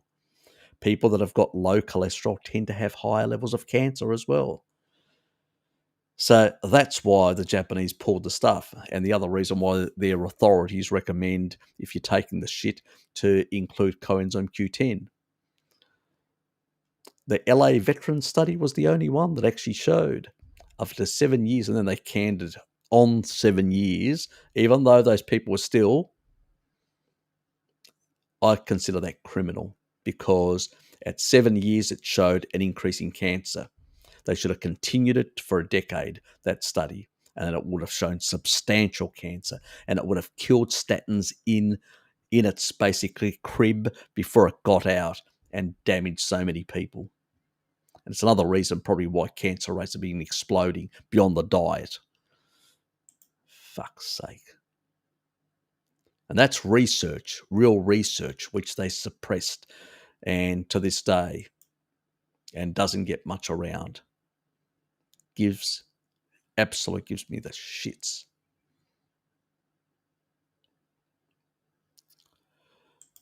Blinky just forgot that it is here.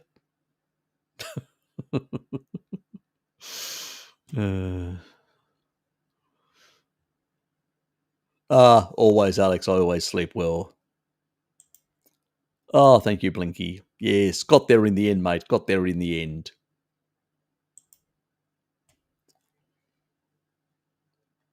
Ah, yes, blinkers. See, I told you he wasn't completely um, removed from this world from fungi. Ah, yes, he must have detoxed himself from glyphosate, so he's survived. He's detoxed himself from kibble. Uh, G'day, Charlie. Thanks, mate. What's your recommendation on drinking water? Filtered, bottled, out of the tap? Makes no difference at all. It's all high deuterium, just as much as sugar. So water doesn't hydrate. It sort of has a tendency to dehydrate. Now, if you're out in the sun and stuff like that, you will deplete deuterium at 19 parts per million per hour. So under those circumstances, water will hydrate because you're depleting rapidly because of UV. But if you're in a cold climate, it's best to hydrate with fat. Depends where you are on the planet, whether water is appropriate for you or not. So, and what your physical activities and what you're doing. So I don't actually promote water. I promote fat as a means of hydration, a bit like the camels, or basically finding low deuterium water.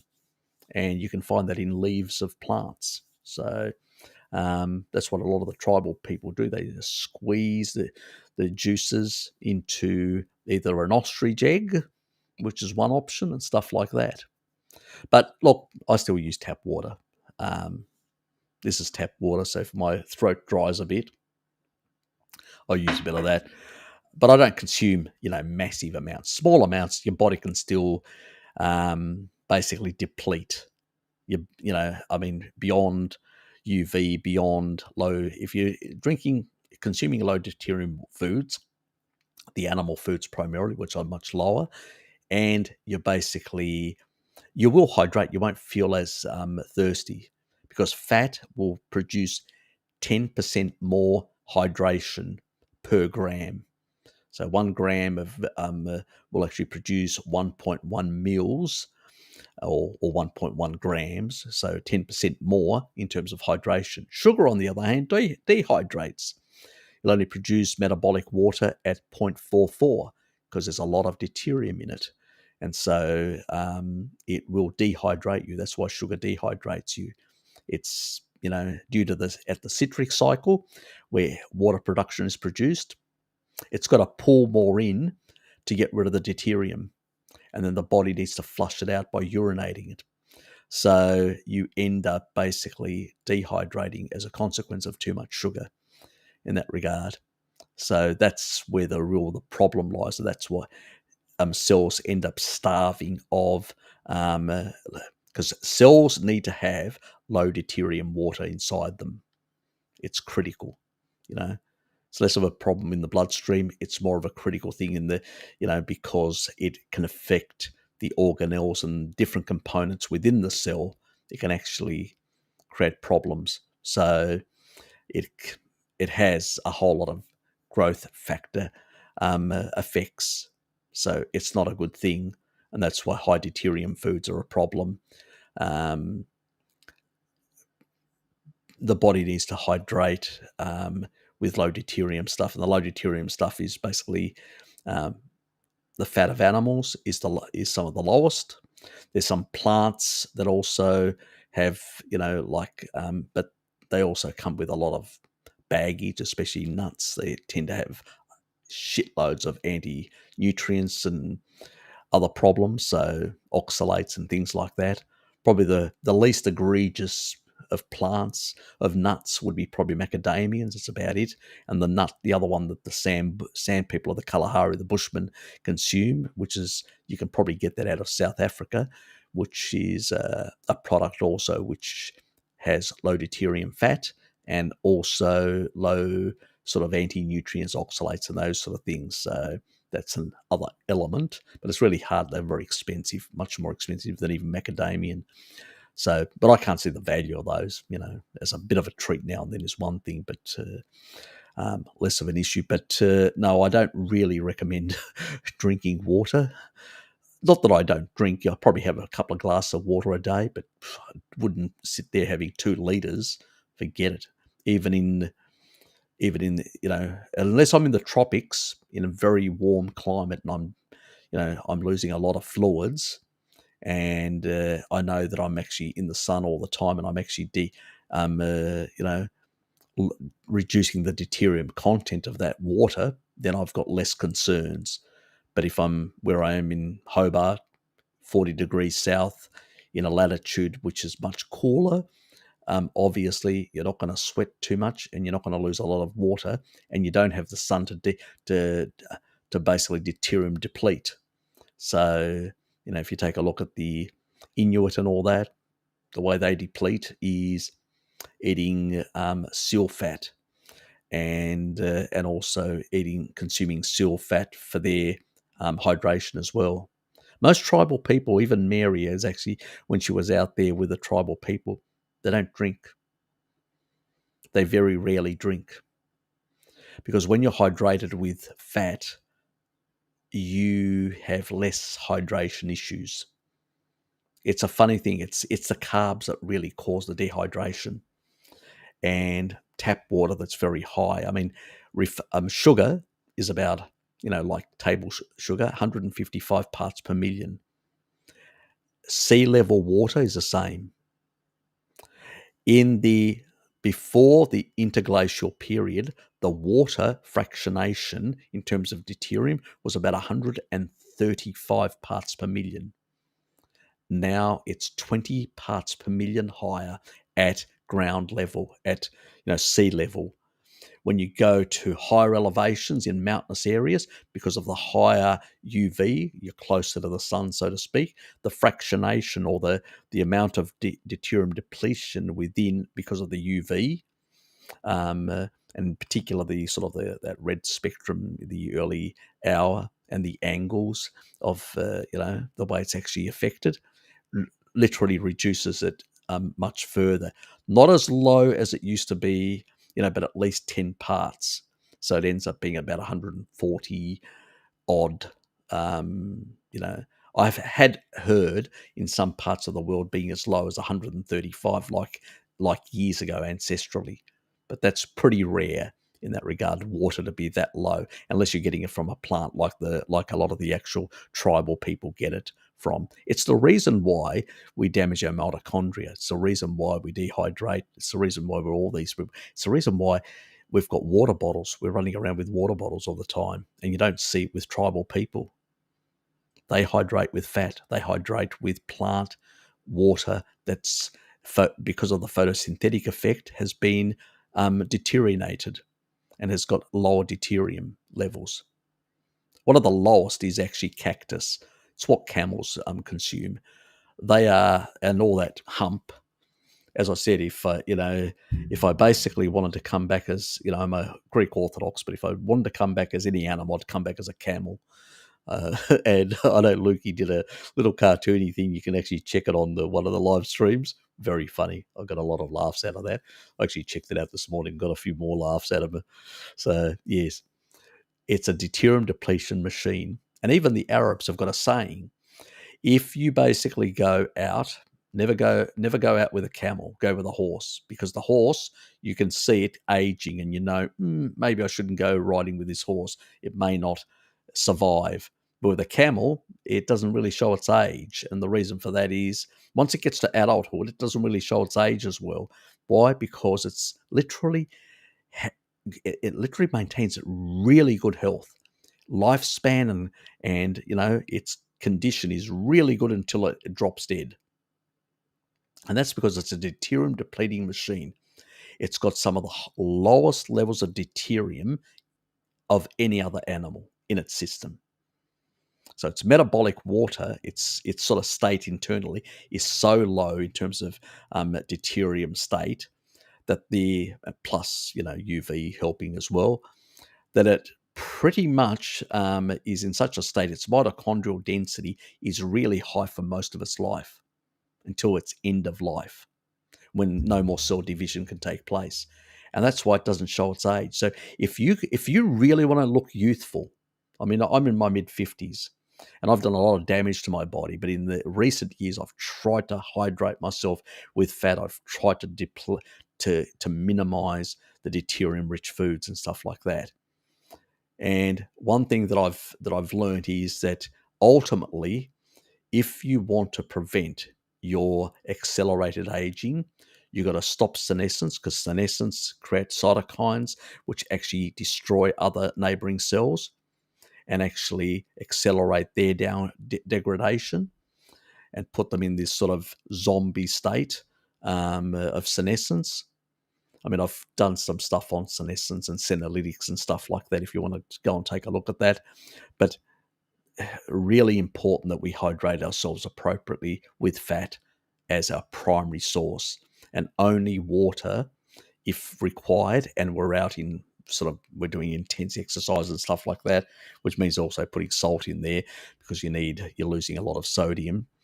And those are the things. But you've got also the UV that basically is providing that additional benefit. But it's really important that, if you want to remain youthful into old age and maintain really good state of affairs and not, basically reduce your mitochondrial density, because as your cells lose mitochondrial density, so does the capacity of repairing those cells. You've got less mitochondria. When you're born, you've got massive density of mitochondria. And we really work hard with eating a whole lot of species inappropriate foods and sugar and crap like that, high deuterium stuff, and we destroy most of that mitochondria, and we reduce the density inside our cells. And as we reduce the cell density of mitochondria, the cells lose the capacity not only to provide sufficient energy at more youthful levels, but also to provide sufficient energy for repair. And that's when things start falling apart more rapidly. So, yes, hydrate yourself with fat, and you only have to worry about putting on fat if you've got higher insulin. So keep the sugar out and you'll have a low insulin to glucagon. Your insulin will be low. You'll always, when you're not eating, be able to tap into that fat and use it and create metabolic water. The best stuff is to hydrate from within. And that's the quantum biology lesson for the day. Let's move on. Fucking Discord. All right. Oh, did it play up, did it? Okay. Is that why you... let me find it. So that's the...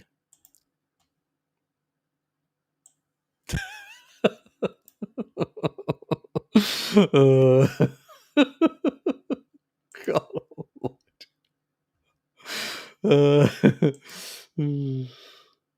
You live in a fantasy world, don't you?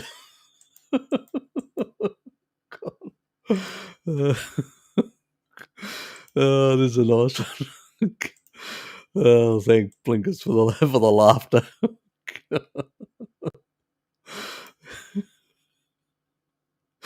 Oh, God. Harry, 1K celebration, Blinkers. Champers, mate, champers. Bloody hell. It's a bit of a Australian slang for everyone else. Means champagne, but champ, as we say, it's slangish. Oh, bloody hell. What is your ppm in the water? In my water? Here? That other person. Actually, I've got no idea what the parts per million in Hobart is, or in this. It's really hard to get that sort of information unless you physically take a water sample and get it tested. Yes. So, yes, Blinkers, T1, better known as T1. Yes, he's our Terminator 1, Arnie Carney, Terminator 1. Uh, Vegan Day and celebrated cake. Everyone should have one. Yeah, bloody hell. God.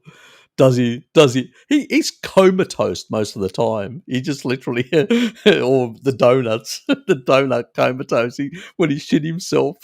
God almighty. How humiliating. Doing that online. And you know what he said? I want to become Canadian Prime Minister, but who knows? In the vagoonerized woke world of Canada, that may happen. I hope not, for Jared's sake. He'll leave Canada, immigrate away from the place. And I wouldn't blame him. Ah, yes, yes. Good stuff, actually. Yeah, Trouble came up with some really good stuff there. Yeah, South Park's the theme. AG, you mate. Can you tell a few people what they think good people will follow or read from in the nutritional world? Thank you. In the nutritional world, nothing. Most of it is fucking bonkers. And the other studies are too limited in many regards in terms, they'll tell you that certain things, but it's, I prefer some of the mechanistic studies or studies that actually show dose dependency, which fulfills the Bradford Hill criteria. So when you increase something or decrease something, you see a dose response, and it has a tight and strong statistical inference. That means that the probability that something happened by chance is less likely. That's a sort of, but those studies are very limited and very hard to find sometimes. I mean, you have to look all over the place. I mean, even that last one with the cataracts, I mean, the third one, which they had the human, I actually said it, made it, I actually noticed after, because I actually rushed that just before this live stream in creating it. And I actually noticed that I buck it up and I said, it's unfortunate we can't experiment on people. And I'm going, oh, shit. God, I just noticed that was a blooper that got through. I didn't mean it that way. I mean that, that we can't get that sort of data is what I sort of wanted to mean. But, oh, God. That's what happens when you rush things. Anyway, I think people will forgive me for those sort of slight indiscretions. But it's very hard to get some of that sort of stuff. But they were able to use from dead deceased people, and basically test those and see exactly what was their amino profile and things like that. So one nice thing about, sort of collagen and all these sort of things, you can actually test people to find out exactly, sort of what their state, and sort of do a comparison, say, and check those sort of factors. So it's useful, but it just shows how nasty sugar or too much sugar can be for the eyes, and how animal products, in particular, taurine in animal products, can be so beneficial for the human body in so many different ways. I mean, I've actually still got an entire repertoire list of a whole lot of other things that taurine does for all sorts of other ailments and conditions. You'll be surprised that it all comes back because taurine is very high in animal meats. So really, animal meats, you could say, I can't claim, but you could say have the sort of nutrients that can really keep certain conditions from happening or keep them at bay. So we don't see that in ancestral populations. We don't see that in the Maasai. We don't see cataracts. We don't see these sort of things. We don't see poor eyesight, all these sort of things. Why? Because they're eating ancestrally. They're eating species appropriate. They're getting the sort of nutrients that support those cell membranes to function properly, to work properly. So all that sort of stuff. All I'm doing is just providing some of the evidence to back up these arguments, so you guys have got something to base those decisions of yours, and also to be able to provide some stuff and say to relatives, look here, there are studies that actually show this. That are limited because Nobody's going to fund stuff which have to do with, something that's in meat. Who's going to fund that? Big Pharma's not. The food companies aren't. So it's going to be small, the occasional researcher here or there, people like Bart that, will do small research projects and all that to go into areas that won't get funded, never get funded. He went into the supplements and looked at the aldehydes and goes, oh shit, look how bad they are. But nobody else is going to do that. You got to realize that this is small groups of academics here or there that at least have got some integrity or some interest in doing some of these things, and it's just those few little bits of pearls of treasure, in a sense, nutritional treasure out there that most people don't know about. And even that other study, it was back in, I think, the 80s, 82 from memory now, the Indian study. So that's that's dated. And there's not really been much after that. Because why? Well, simple. You've got a whole business out there that deals with cataracts and in the end, lens replacement and operations. There's a lot of money in that, guys. You got to understand the testing, the examinations, and all that. There's shitloads of money in that. There's so much equipment out there that have been purchased by these businesses, that ophthalmologists and all that, businesses and all that. There's shitloads of money to be made. So why would somebody be recommending eating steaks and getting enough taurine in your diet to prevent it from happening? So, food does not make profits for these people. It's not a good business plan. That's why it's not researched. And that's why it's really hard to find these studies. Sometimes it can take me, a lot. Sometimes I'm looking for something else and I come across something and I go, shit, copied into a folder because I know I can make a video of that later on. I mean, I've had that for a while and a few other things. It's just, because I've got a day job, it's really hard to do a lot of content. I'd love doing more, but I just can't. It's not that easy, but yeah, it's the way it is. So what should we watch out for when buying a vitamin D supplement? Make sure it's not in seed oil in that regard. There are some supplements that have, I get one that is in an MCT, so it's got a medium chain triglyceride type thing. Then you can get one. I do have another one that I've got in my workplace that I keep, that I got a while ago because I couldn't get the MCT one, and this one doesn't have anything. It's just basically vitamin D, and that's it. And there is a bit of nitrate in there as a stabilizer.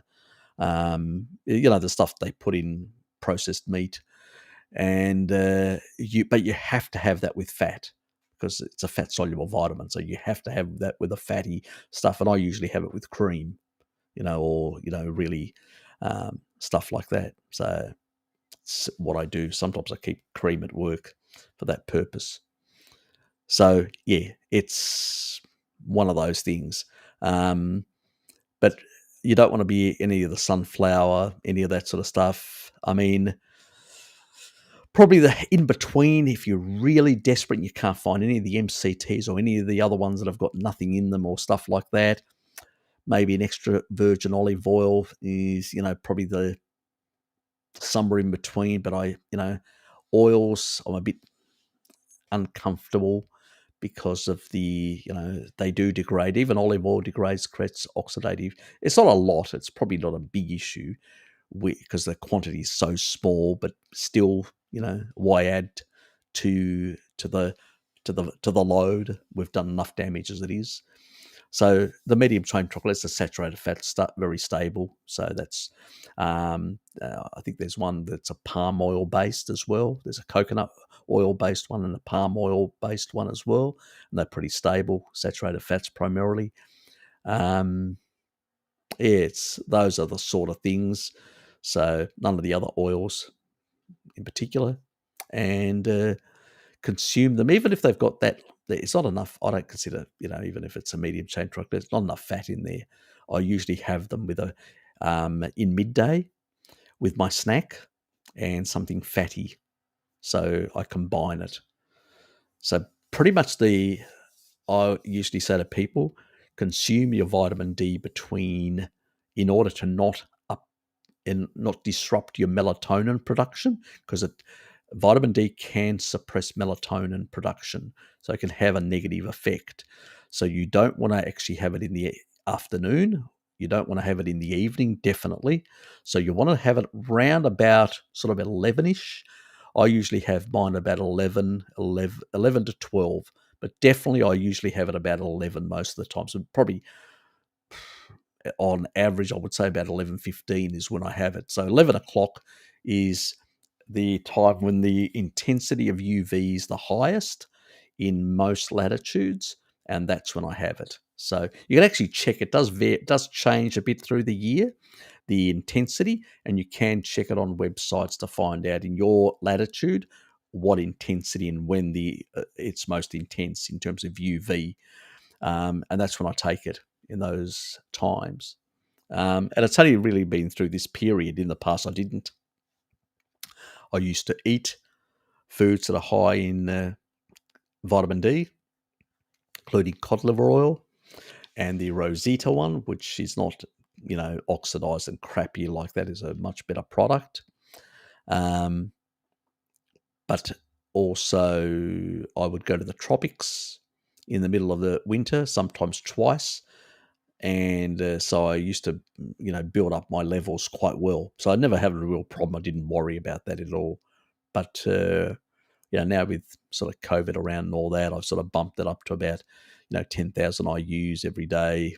Sometimes I sort of because a lot of people probably don't get enough retinol like I do. Don't eat enough like organ meats, and they don't get enough vitamin A. So I usually say to them, 5,000 IUs, but for better results, I would say, try and get a bit more vitamin A into your diet, and then balance that out with a higher dose, about 10,000. You'll get far better protection. But occasionally I have 5,000 in a day because I haven't had enough. I've gone to myself, I'm probably not going to have as much retinol today. So yeah, I'll just, go drop it down to the 5,000 sort of mark. My levels are pretty good, so I don't have to really worry. It's just really maybe sometimes if you're in an environment where, I usually tend to jump up to 10,000 when, there's been a person with COVID in Tasmania, or, one person. Yes, I know we're paranoid down here. We have one person, other areas have 100 or 200, and you guys are just, whatever. And we just hear one person, we go paranoid. But anyway, that's Tassie for you. We don't get many people diseased down here with COVID. Is he up there, Roy? Blanky. Today's my day. I'm celebrating. You should be encouraging me. Yes, we keep blinkers under control sometimes, but it's very hard. I'm cursed with him. Can't get away from him. Uh, yeah, look, yeah, that's the other thing. Exactly. Yeah, filtering those sort of things out, but that also demineralizes the water as well. But if you're getting enough from good animal foods and all that, you probably don't really have to worry. I do a trace mineral as well occasionally, especially when I'm fasting, and it has to be a colloidal type water mineral thing, because it has the right ionic sort of, so it actually can bind better with the metalloproteins in your gut for better uptake, because some of the other mineral supplements are just crap. They're bound in such a way they just end up in your feces. Love the meme, Blinky. Don't encourage him, Trouble. Don't encourage him. What about spring-fed spring water? Sparkling water? Entertaining water? Humorous water? Humorous,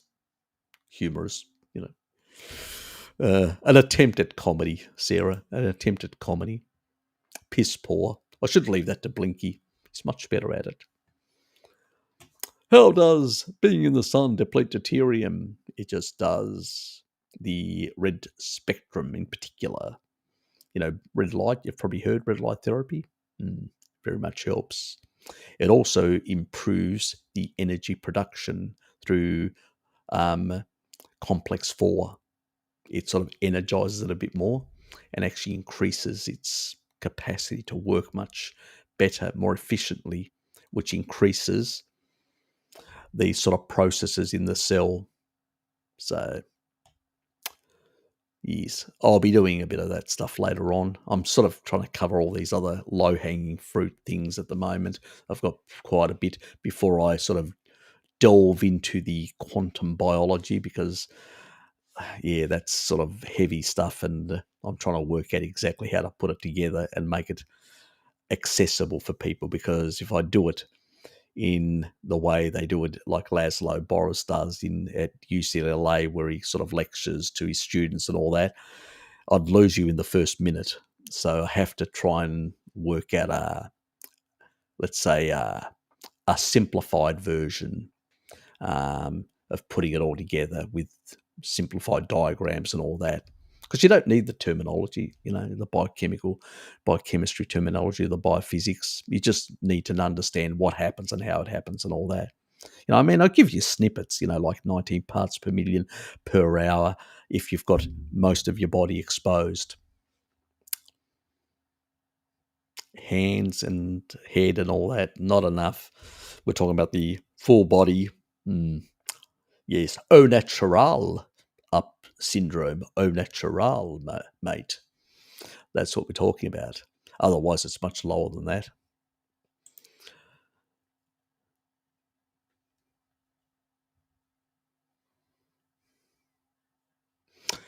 Yes, some even deplete their deuterium via their butthole. Butthole sunbaking. It's the new trend. Isn't it, Blinky? Blinky does a lot of it in Western Australia.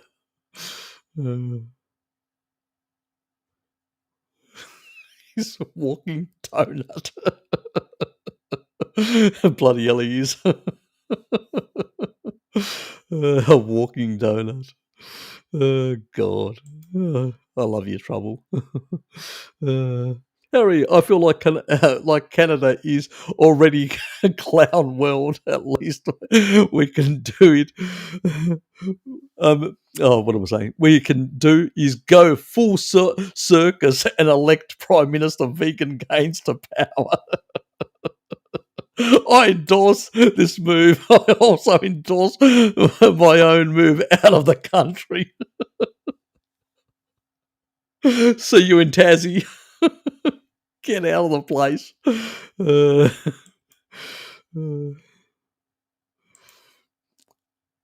We're still a bit we're less sophisticated down here. It means we're less woke. So come on down. Would you take an mRNA shot aimed at boosting mitogenesis? Would you something like, even depends how they'd inserted it. Llama. Depends how they inserted it. Definitely not. Definitely not. Yes. Nah, stick to the vitamin C unless you have to really take something, and then probably on paper, generally speaking, probably Novavax on paper. But as I said, nothing's gone through a 5 to 7 year cycle. Nothing. Absolutely nothing at all. But it's probably on paper, it looks the least risky one, Novavax. But that's about it. So I don't recommend anything to anyone, because I haven't done it myself, and I haven't done anything, and I haven't planned because I'm on vitamin D. But if I'm forced, because, work environment, the government brings out vax passports or who knows what, it's probably be the least problematic at this point, in a very difficult environment. You've got to give people some options. That's the whole purpose of those videos, is to give people options and say, well, this is probably the least risky option that you've got, because the other ones are definitely risky and problematic. And we can see from now there's a lot of people coming down with long COVID symptoms and stuff like that. So it's not looking good. And it's also because of a deficiency in vitamin D. That's another factor that, why long COVID is. And that's why it needs to be treated with vitamin D and ivermectin, and fairly higher doses than you would normally use of ivermectin to deal with it, because it can last for quite some months, and potentially some people, even after many months, have still not resolved long COVID. So it's not very clear exactly what's happening, because there's bugger all research, to be honest. There's bugger all research. The only stuff we've got some evidence where some physicians have done certain tests, and they've found that what has actually happened is that you've got these people are, very, you have this like quite, even when you've done these sort of vaccinations, the mRNA ones and all that, you've got like unlike the virus, it will give you a much higher cytokine type storm effect and do more tissue damage. This one will give you a more lower grade one, because it doesn't actually, it's not like the virus that actually proliferates much more rapidly. This just proliferates much slower. It's been designed like that just to be able to, but it actually proliferates still. It hijacks the system to replicate a whole lot of spikes rather than the complete virus.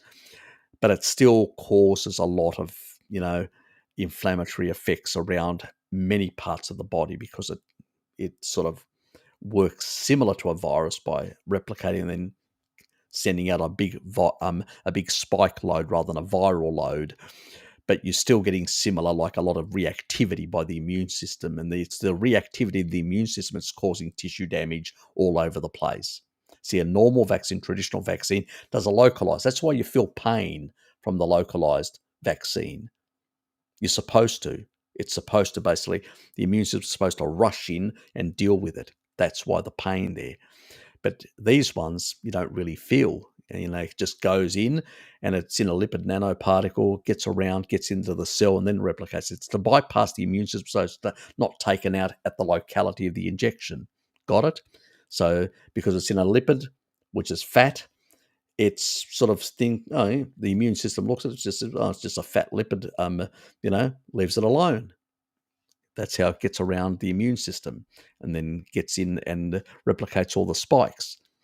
But some people, because if they had a good immune system, like a good vitamin D status and all that, they would regulate. And even these vaccines probably wouldn't over generate spikes as much. But because most people are deficient in vitamin D, they generate too many spikes as well. So they end up with this more lower grade type cytokine storm, which does a lot of tissue damage all over the place. So it's like a systemic inflammation, systemic sort of, all tissue, different damage to some extent, different people in different tissues, some in heart and some in different organs and different sort of levels.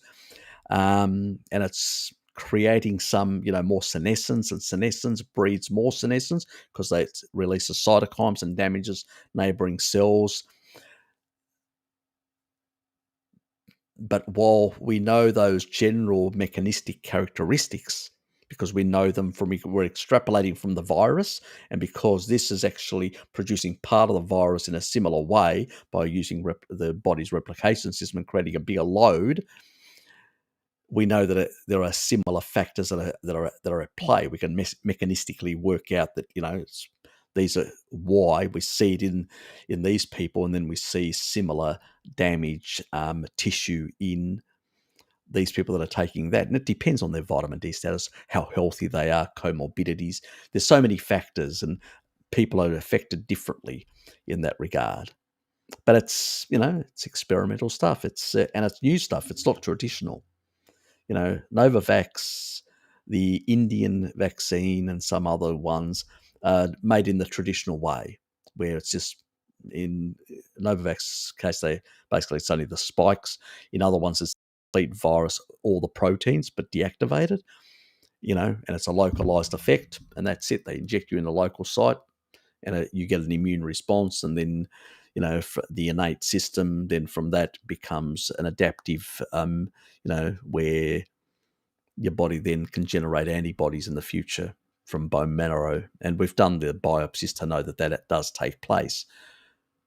But as I said, we shouldn't take risks, and we should have options. And the only option at the moment is Novavax for most countries, advanced countries. For other countries, there are a few other options, like the Indian one that's coming out now and a few others. I am reviewing them, so I'm not going to say anything yet. And I'm still trying to, work through the material. So eventually I will. But, anything which is a viral vector, which is basically Sputnik, AstraZeneca, Johnson & Johnson, give them a miss. Anything which is an mRNA type, which is basically Pfizer and Moderna, give them a miss. They've all got too many problems. Unfortunately, Novavax is delayed again for whatever reason, and all that has to do with the manufacturing facilities and stuff like that, and their contracts and stuff like that. So, yeah, I mean, they're not one of the wealthier companies, and which makes it much more difficult where the other bigger companies have, and on top of that, even the government's pissing them around and saying, "Oh, we're not going to give you any more money in the US." Yeah, I don't know. Seems like if Pfizer already or Moderna had any issues, that the government would fall over backwards to give them additional money to keep them afloat. So you can see their priorities. Anyway, we won't go into too much controversy. It is a celebration after all. I don't want this to be removed by YouTube because it could happen. You know what YouTube's like. Uh, Bo, thank you for being here. And thank you for the congratulations. Yes, appreciate it. Say, Harry, what are your thoughts on ascorbic palmitate, fat bonded vitamin C, sometimes found in preservatives, in supplements? Look, I know it's in a number of supplements, yeah, or brand taurine has a small amount. Look, it's not the most egregious thing and all that. It's not problematic. Um, it has a tendency. It is, the palmitate's there to sort of stabilize it so it doesn't degrade, and that's why it's there. But at the end of the day, and it's easily, and because it's both, it's sort of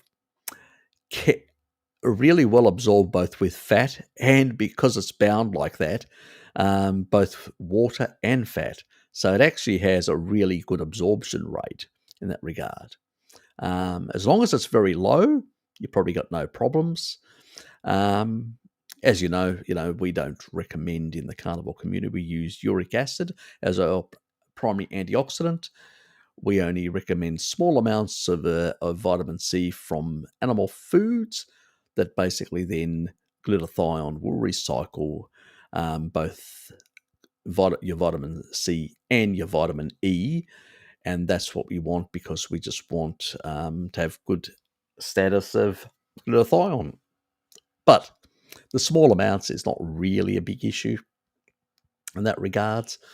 But I just wonder why they bother. It's all, I think sometimes it's gimmicky to add stuff in there.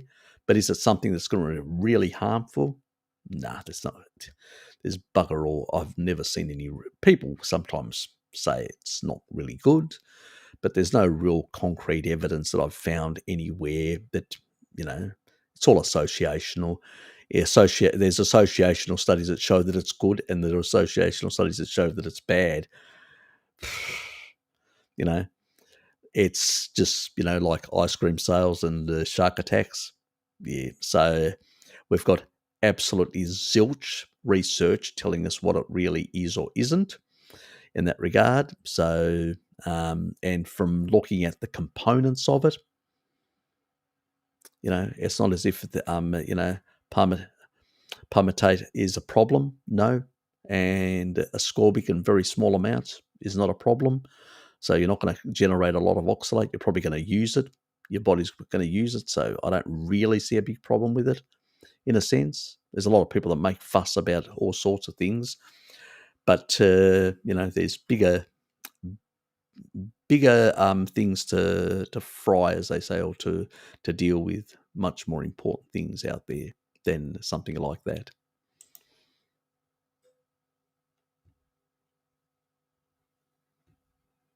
Let's go become bushmen.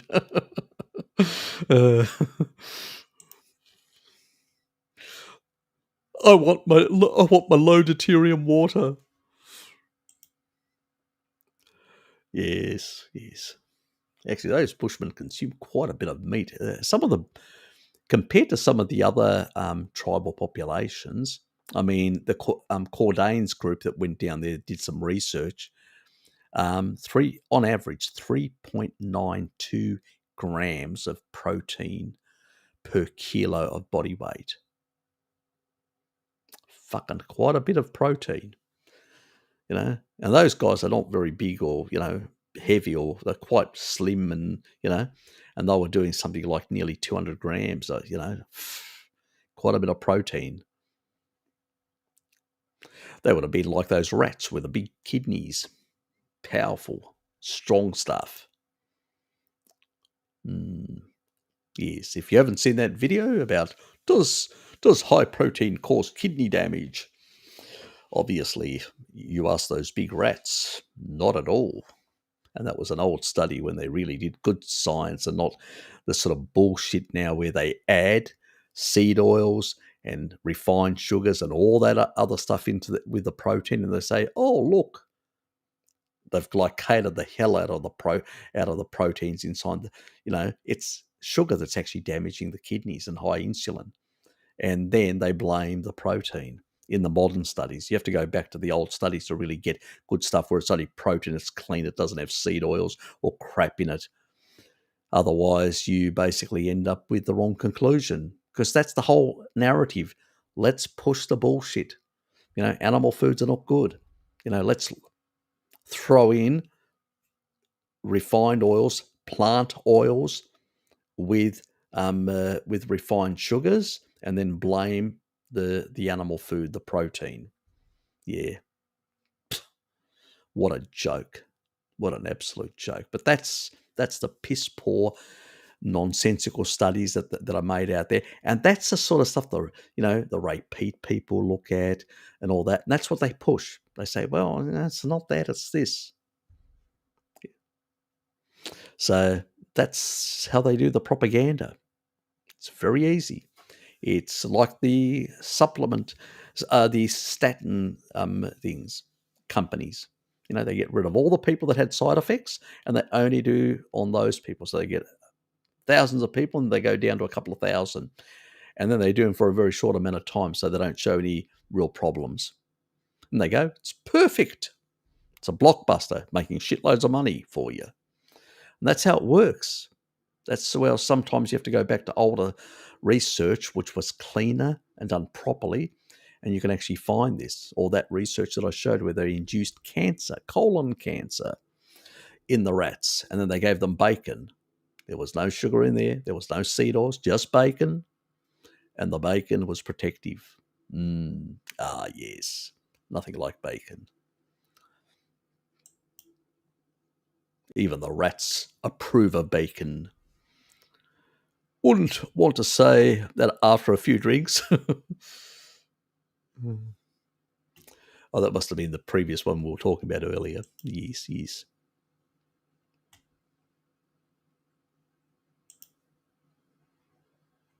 Maybe George Church, a proposal to bring back the mammoths is a good idea. Yeah, we need the weather. You need a colder weather to basically build very fatty. Even the mammoths would come back and would lean out because of the temperature. It'd be just too hot for them to basically build a lot of subcutaneous fat. That's the thing.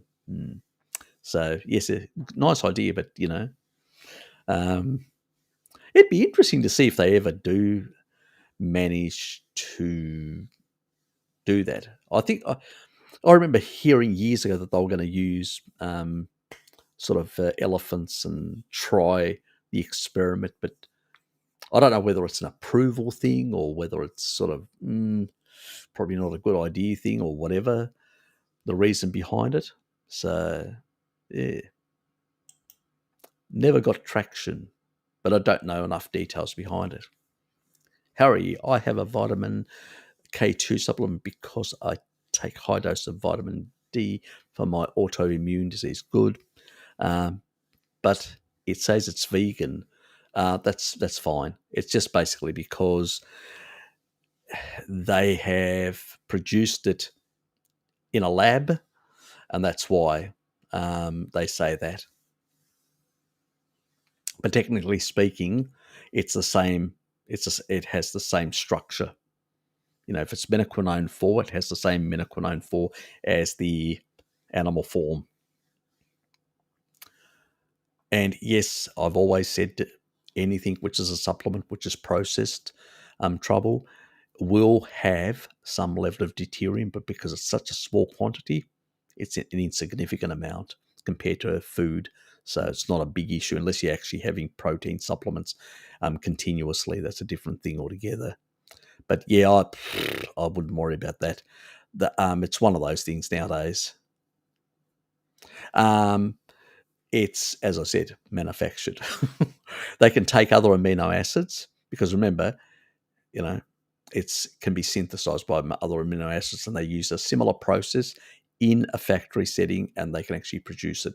So, so basically, they're able. Sorry, they're able to use. What do I say? Amino acids. I'm losing it. It's not taurine. We're talking about K2. What they do is they basically can take vitamin K1 and they sort of process it with bacteria, and they can produce the menaquinone 4 out of it. That's what they do, because K1 will go to MK, and that's why it's vegan, because it's basically they're not getting it directly from the animal food in that regard. What they're doing is they're getting the K1 and a bacterial colony to convert it. So that's how they're sort of doing it some sort of way like that, I think, and they refine it from memory. I can't remember exactly the industrial process. Your liver will basically, with enzymes, will convert vitamin K1 into basically vitamin menaquinone 4, and then also bacteria can do that as well. Can do some of that in the gut, but they do it for themselves. You don't get that. Or bugger all. A bit may come through, but we primarily digest and take most stuff out from the small intestine. Very little. There's a bit of sort of water and a few other things that are sort of reclaimed through the colon, but it's primarily those little buggers will basically utilize and create their own K, because they need K2 as well, menaquinone 4 as well. So they provide, and they also use it to support also the endothelium, the actual gut lining and all that. So, and their own sort of structures, so they remain viable. They need it as well, so not only us, but little organisms as well need it in that regard. But they use them in these sort of big vats, and they can produce shitloads of it. So, and that's what they do. And there are a number of strains of bacteria that are actually better producers of it than others. So they pick the right strains that actually will produce more. And then they basically refine it and remove it, and then they've got it and they can call it a vegan friendly thing. Because only bacteria were affected, and vegans are not interested, don't care about bacteria. So that's basically it. So anyway, it's the supplement world. It's an interesting world, fascinating world. Probably wasted too much research on the supplement world in my past, but anyway, it has provided some benefits in that regard. But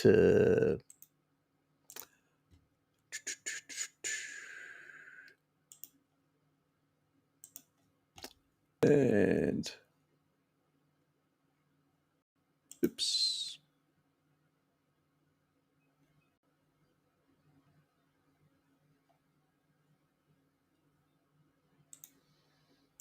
What's Jared got there?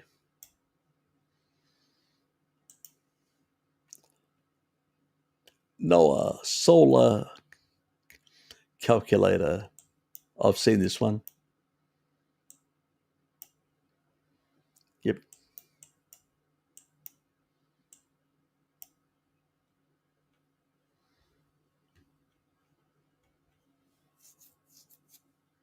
Yeah, find sunrise. Yeah, sunrise and sunset are really important. That's when you've got the red light spectrum. It actually modulates your circadian rhythms. So early as the sun comes up, really good for setting your circadian rhythms. That means you'll have the appropriate effect in terms of cortisol to basically wake you up in a better dose dependent way, and it will learn from that.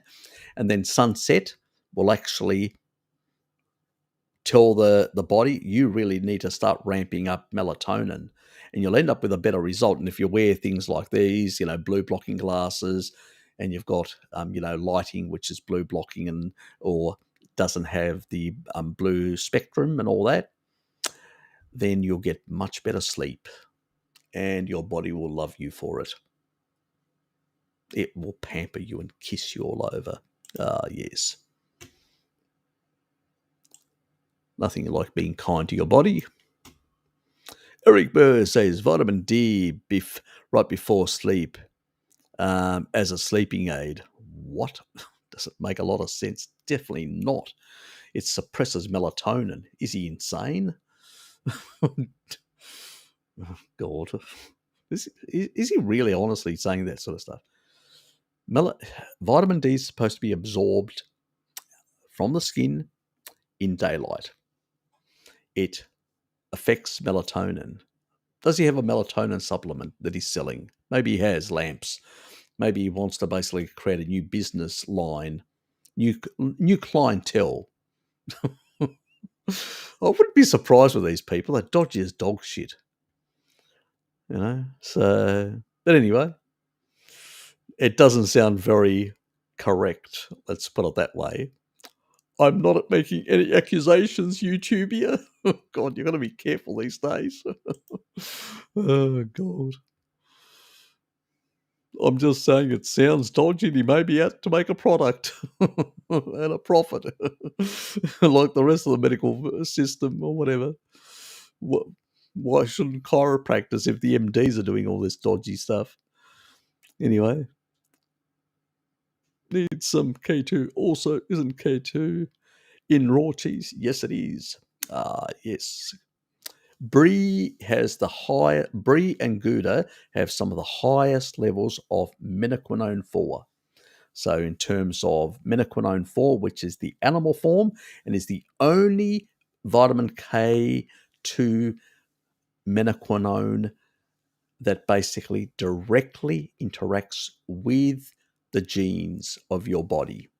No other menaquinone can do that. That's why we call it the animal form, menaquinone 4, MK4. It's the stuff, and when you actually consume it, it literally vanishes out of your body. Out of your bloodstream. Body. God, losing it. Must be late. And yes, I mean, that's why it doesn't remain detected very long, and it's not supposed to. The body's is quite smart. It takes things up very quickly or stores things to be able to release them when it gets. Not a good thing to have too much stuff in the bloodstream. Never a good thing, like MK7. But I won't go into it because there are companies out there that will accuse me of slandering their product. Yes. Can't be converted by a third of the population. Does it become a pro-oxidant? I'll let you ponder that idea. If it stays in there, the bloodstream, for too long, I won't say anything beyond that. Anyway, let's move on.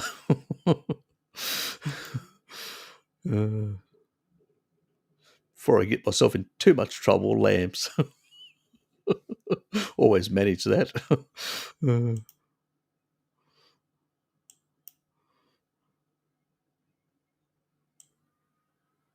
Uh, yes. See you, Tracy. Did I miss that? Oh, God. Mine's elsewhere. Yes, yes. Is he part of that other cultist church? You know the one. Uh, yes. Apparently, that's another. I hear. God, they can be dangerous. Those people. I'm armed with my electric tennis racket. Uh, I think. What is it? Bart's armed with a bottle of cider, and he's got Ted as well. So if you turn up and tell him that you're going to do something to him, he'll throw Ted at you. He's probably gone to bed now because it's quite late there. It's sort of what is it? 1:30. It's 11:30 here, so it's 1:30 in New Zealand. So yes, he's tucked into bed with Teddy.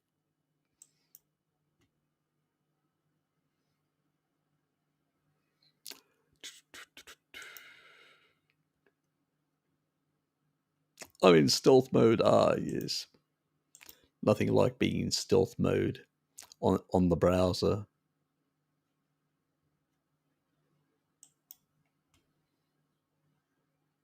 I'm sort of moving towards the end of the. Of the Harry's moving quick through the questions. Yes, he is. Don't tell the natives that I'm doing that.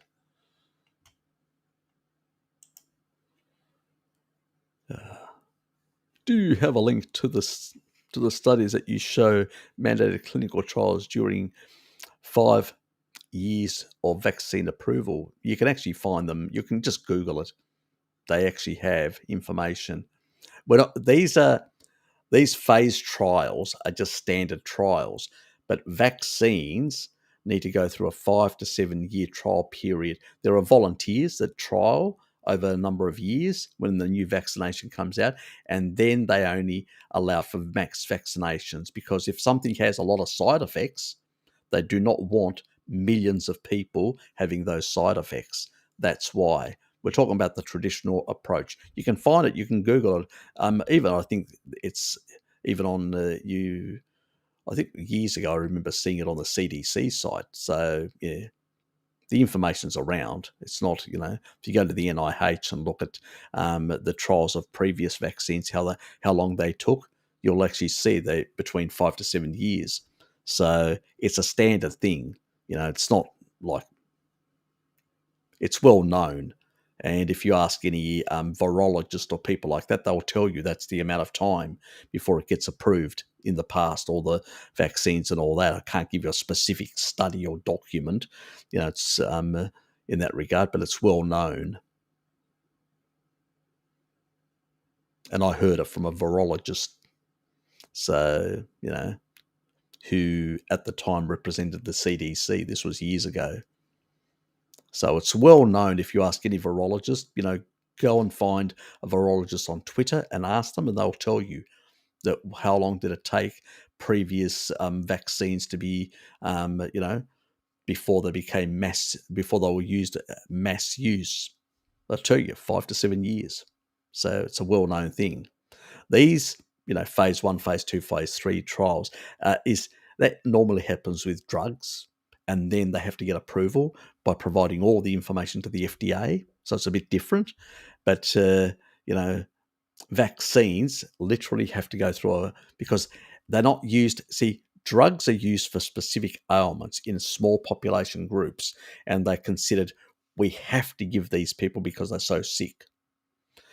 But to vaccinate people that are healthy with something that potentially could be a risk, that requires, because there's more number of people that are going to be potentially vaccinated, under those circumstances, they have to basically do that longer period.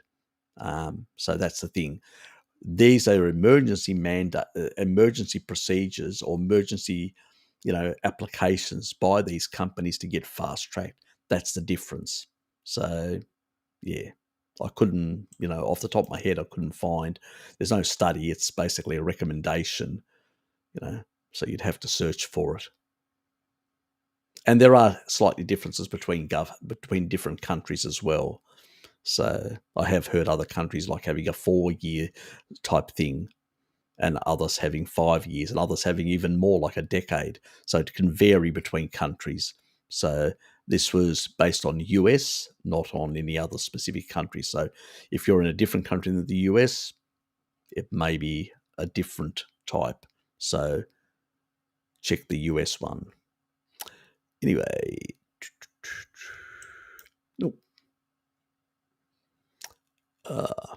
Raymond, come to Texas. We are carnivores. Oh, that's where you are. Then the US, 5 to 7 years, depending on what it is and all that.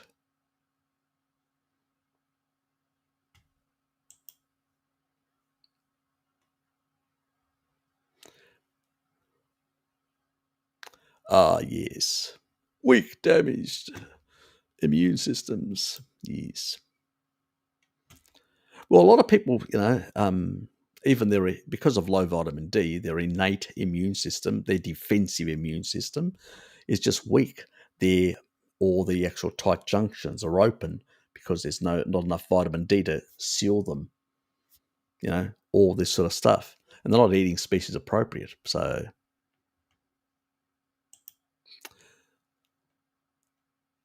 yes, a lot of people do, Bo, but currently, it's still, I don't know, it's still going through all these damn hurdles. I just do not know why this vaccine is being slowed down so much, and why they're having difficulty. And even the government's threatening to pull funding from them, which means that they won't be able to manufacture.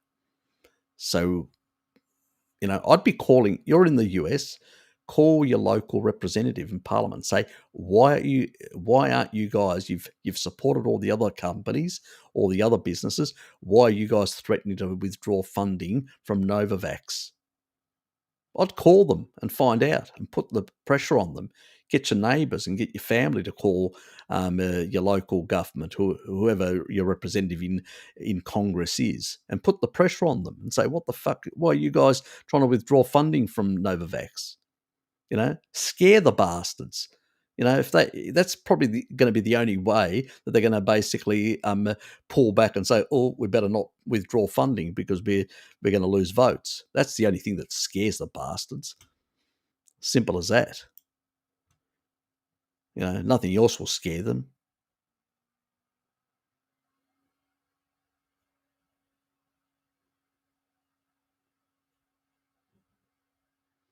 I have no idea what the because they don't know. On the Australian website, it says possibly 2, but they've got a question mark on it, where the other ones are quite firm, 1 or 2 or whatever. So I don't know. See, it has to go through, has to be ticked off from the FDA, and then they will post how many. And then what happens is every other agency, like the Australian one, the Food and Drug Administration, sets theirs. Then the Australian authority down here will do the same thing. The British one will do. Most other countries will sort of follow suit of the FDA.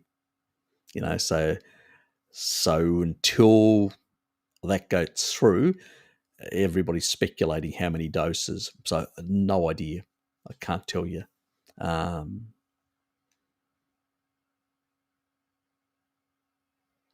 think because they've actually made it to be very similar to the virus, with the lipid nanoparticle in the middle, which is just a fat globule, a bit like a liposomal type. That's why they've made it in that regard. So it's very much just fat in the middle.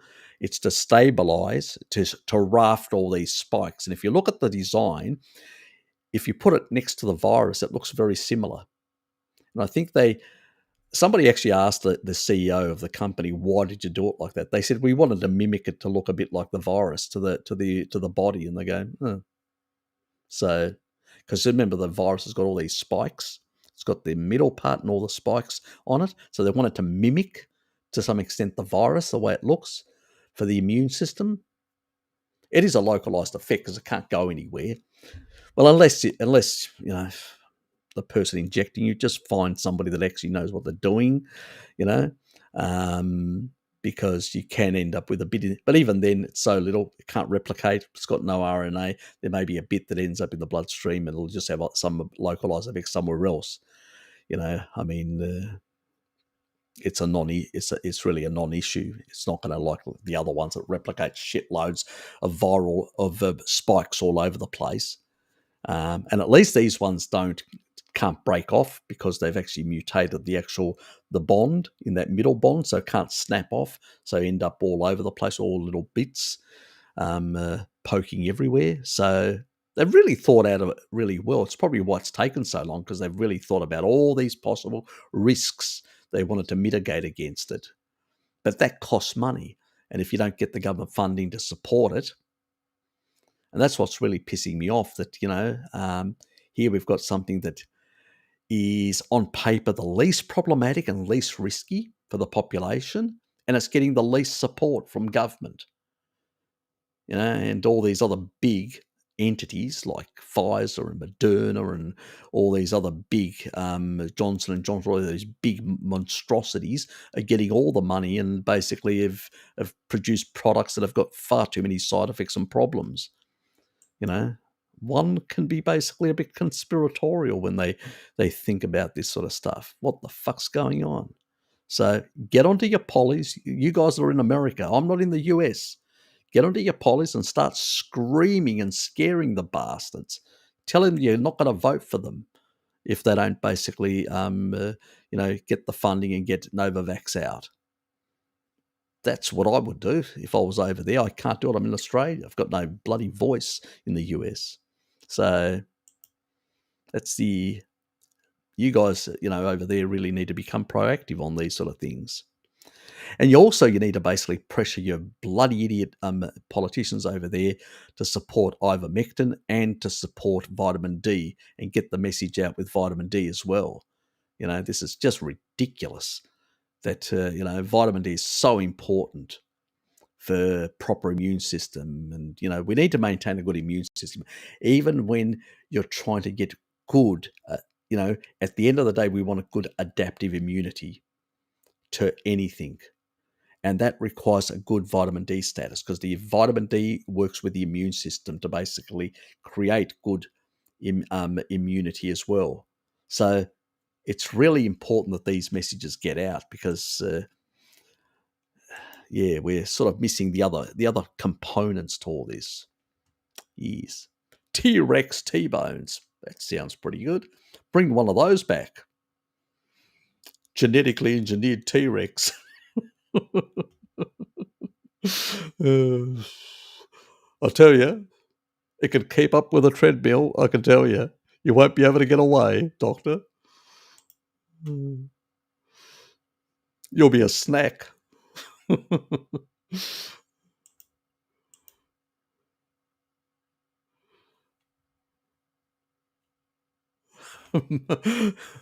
Mammoth burgers. Bloody hell, you guys.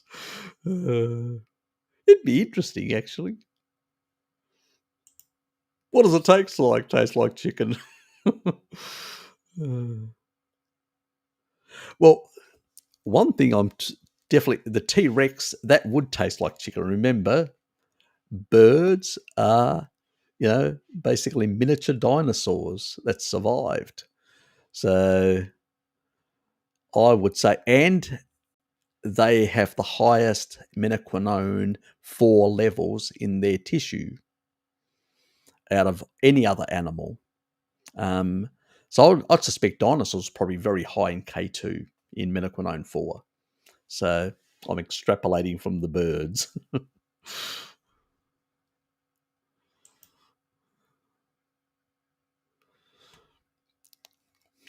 Woolly.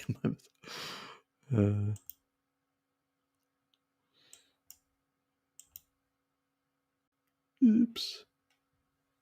Bacteria lives matter. God almighty. Dr. Greger. Oh, God. So the vasectomies matter. Is that what you're telling me next?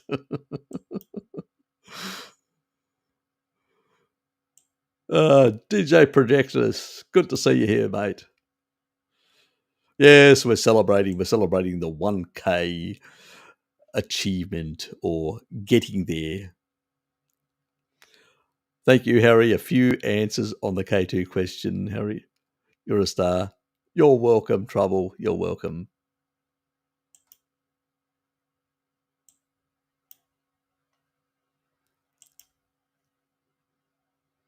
Yes, helped me a lot, actually, with the decalcification. Helped me bloody a lot, very much. Any thoughts of hyaluronic acid, sodium hyaluronate for hair, particularly grey hair or skin? It's one thing that I've been sort of looking into, but I'm not as convinced, sort of in that regard. I mean, hyaluronic acid is very important for your joints and stuff like that, but most animal foods will furnish you with a certain amount in that regard. So it's not that a problem. Sodium, we get enough from salt and stuff like that. You don't need it in a specific supplement. But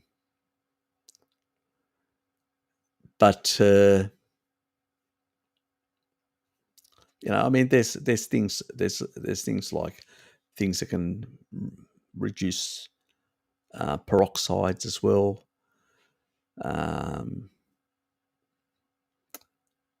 But it's a mixed bag. It's really a mixed bag because there are some genetic predispositions. It's like myself. I mean, I do a lot of these sort of things, and I still can't. I just barely keep some of that at bay. I mean, I've got still some through here and through through here and through here some grey hairs. I mean, they stand out a bit more when the sun comes through, but well, that's the sun actually just because I've got some light hairs in between as well.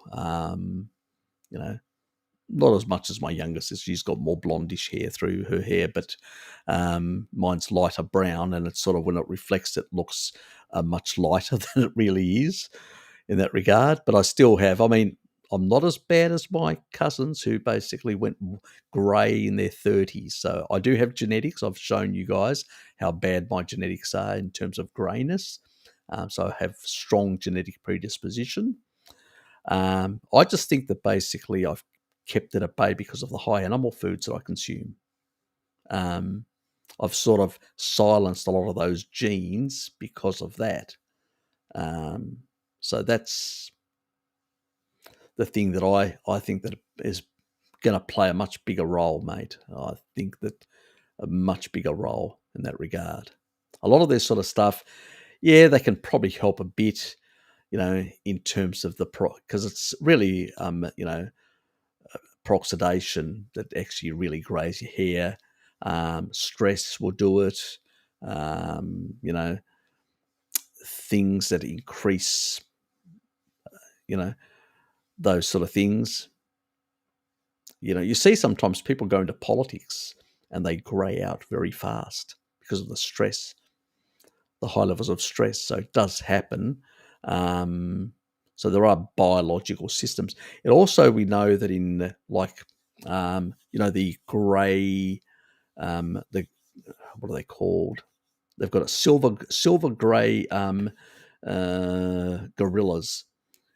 They have a status thing. So for them, white hair means they're more older, more established, and they have respect amongst them. So maybe amongst humans, when they get into a very authoritative position, their hair starts going a bit grey. It's like an authoritative thing. I don't know. Who knows? Maybe it happens at a much lesser level amongst humans. But I think nutrition plays a big role in that. And I think you can take all the supplements in the world, but I think if you're consuming a lot of refined garbage, it's going to make it worse. There's also intergenerational, like multiple generations. My mum went grey in her 30s, and she used to put colouring through her hair, and I mean, it's just the way it is, genetics. And that's because certain genes have been turned on after a number of generations. We've talked about this, like the potager's cats. After a couple of generations, certain genes get turned on and stay on. That's why you look at tribal people, you don't see bald people or stuff like that. But when you turn those genes on, initially epigenetically they're switched on, then they become permanent because it's multiple generations doing certain things, which make that more pronounced. And to some extent, grayness then can be established. And to silence those genes can take a number of generations. Now, from what we've seen, and this is anecdotal, animal foods tend to reduce grayness in most people. But it varies quite a bit between people. And there are other factors, stress and all sorts of things. So it's really hard. I've been trying to find a way myself to really suppress that. I mean, I've got genes because many of my people, like my first cousin, a number of my cousins, you see them, they've got bald patches, alopecia, and a lot of bald patches. I basically don't have that problem. I used to, but pretty much my animal-based diet and all that has turned it around. Plays a big role in nutrition in that regard, makes you more susceptible. But we do have, I do have genes for, I've shown them before in one of my live streams a couple of times, for baldness as well. So the nutrition does play a role in holding those back. So even though I've got certain genetics that I'm fighting against, a species appropriate diet does make a lot of difference in that regard. I would put that first before many other things. But some of these supplements, yes, they will have a slight effect because they do affect, but it's like a lot of these sort of things, they can have a reduction to some. There was actually, what was that other supplement that I looked at? Let me just find it.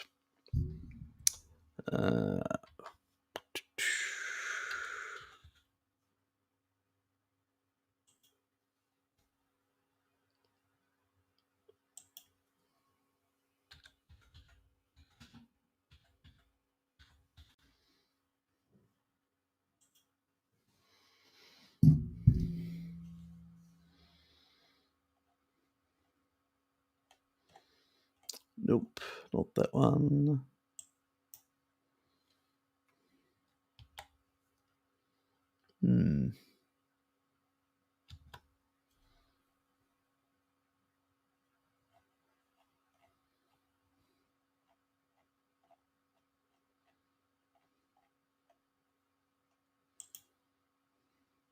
Probably going to struggle to find that now.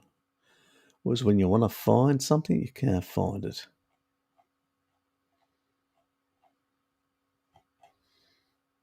Let's just try that.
That's right. There was the fenugreek.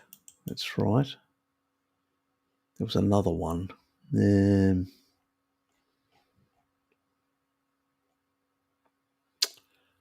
what was it damn called? I can't remember now. Because fenugreek is another one that they actually sell for that purpose. Yeah, I just can't remember the other ones. Look, when you look at the research, just based on rather than anything else, there's a lot of products out there. But when you actually look at just the research, if you go to PubMed and just the NIH website and just search, like put grey hair in and put different types of things, you'll find a whole lot of associations between B12, a whole lot of associations between iron, um, and biotin is a very important one, which is in eggs and liver. And so you'll find a lot of associations between those things. But the problem is nobody's really done any bloody studies. That's the problem. We don't have. Just shut that down for a sec. Go away. Hold on. Wasn't that going away? Menu stuck. But anyway, yeah. And they're all things nutrients in food, in animal foods. Particular biotin is very high in eggs and liver. So they help. Also, things like taurine helps because taurine also acts as an antioxidant. It also plays a very important role in the collagen, your hair follicles, the keratin. To bind those together, you need sulfur. MSM seems to always also help in that regard. So, and these sort of, when you're looking at these are sort of collagen type things that you're talking about here, but you really also need the sulfur and you really need to get rid of the peroxide part of things. And, as I've shown in the cataract thing, also taurine eliminates a lot of that sort of stuff. And I think that also helps with the hair as well in that regard. But sort of dosages, I've never really, probably because I'm not really that concerned anymore. I don't care. It runs in the family, so I gave up on that whole idea a long time ago. But I would suspect that probably taurine would help as well, and that's why I was like animal products are really really important. If you're gonna steak and eggs, probably you'll be halfway there. There's probably some herbs as well, like fenugreek. I just can't remember the other one. There's one that actually deals with lipid peroxidation, another one, but I just cannot remember it. Yeah, probably come to me after this live stream. It is late after all. It is 12 and I'm about to pull the plug. Yes.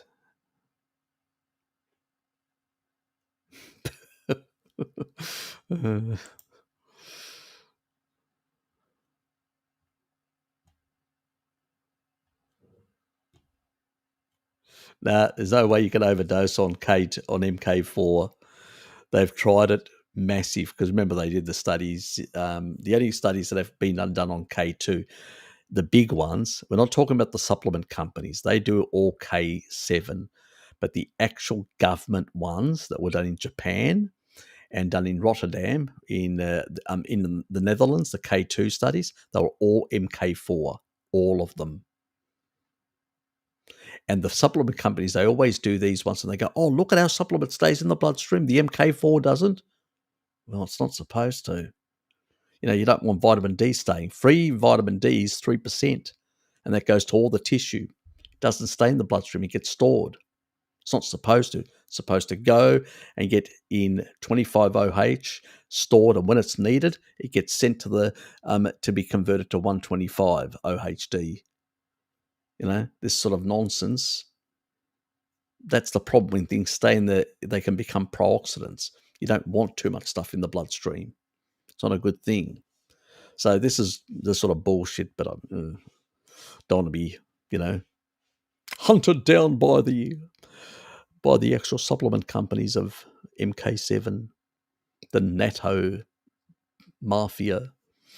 But the reality is that, DJ Projectus is that we don't know. We've given mega doses, like for decalcifying arteries and to reversing osteoporosis and stuff like that. Some of the Japanese studies were using like, 3 times, 45 milligrams, 3 times a day. We're talking about massive, amounts. They couldn't see any toxicity. So I don't know what the upper limit is. Absolutely not, because it hasn't been established. But it seems that it was really reversing rapidly osteoporosis at those very high levels. So the AOR, the Advanced Orthomolecular Research Company one that actually has the menaquinone 4 in of K2, they've got like a 45 milligram one, and pretty much like 3 of those. And they were really, I was doing these high doses to decalcify my heart while I was doing taurine as well and all the other stuff, as part of my cardiovascular reversal. But I've looked at the research with the reversal of osteoporosis and stuff like that, and it's quite compelling, the stuff that they were doing in Japan, these high doses. So it doesn't seem like there's a problem, even at extremely high doses. So where if you do very high dose of MK7, you start seeing problems. Very mild, but yeah. It may be amongst those people that basically can't really convert, I suspect. But I'm, obviously because we haven't tested that properly, we can't really be 100% sure. Unfortunately, Bergs was one of the first people I found. Yeah, I know. Yeah, he was one of the ones that I came across, but I didn't really take to. He just seemed a bit not as. But I did share some of his content with a few of my friends at the time, and because he had a few things. Look, some of the stuff even now I'd agree is not too bad. There's a few little things about a few points. It's just some of the conclusions that he makes. His biggest problem is he's so welded to the plant sort of stuff, and he's got a business model behind it, and it's very hard to extricate yourself from something that lines your pocket. So yes, say no more, Dave.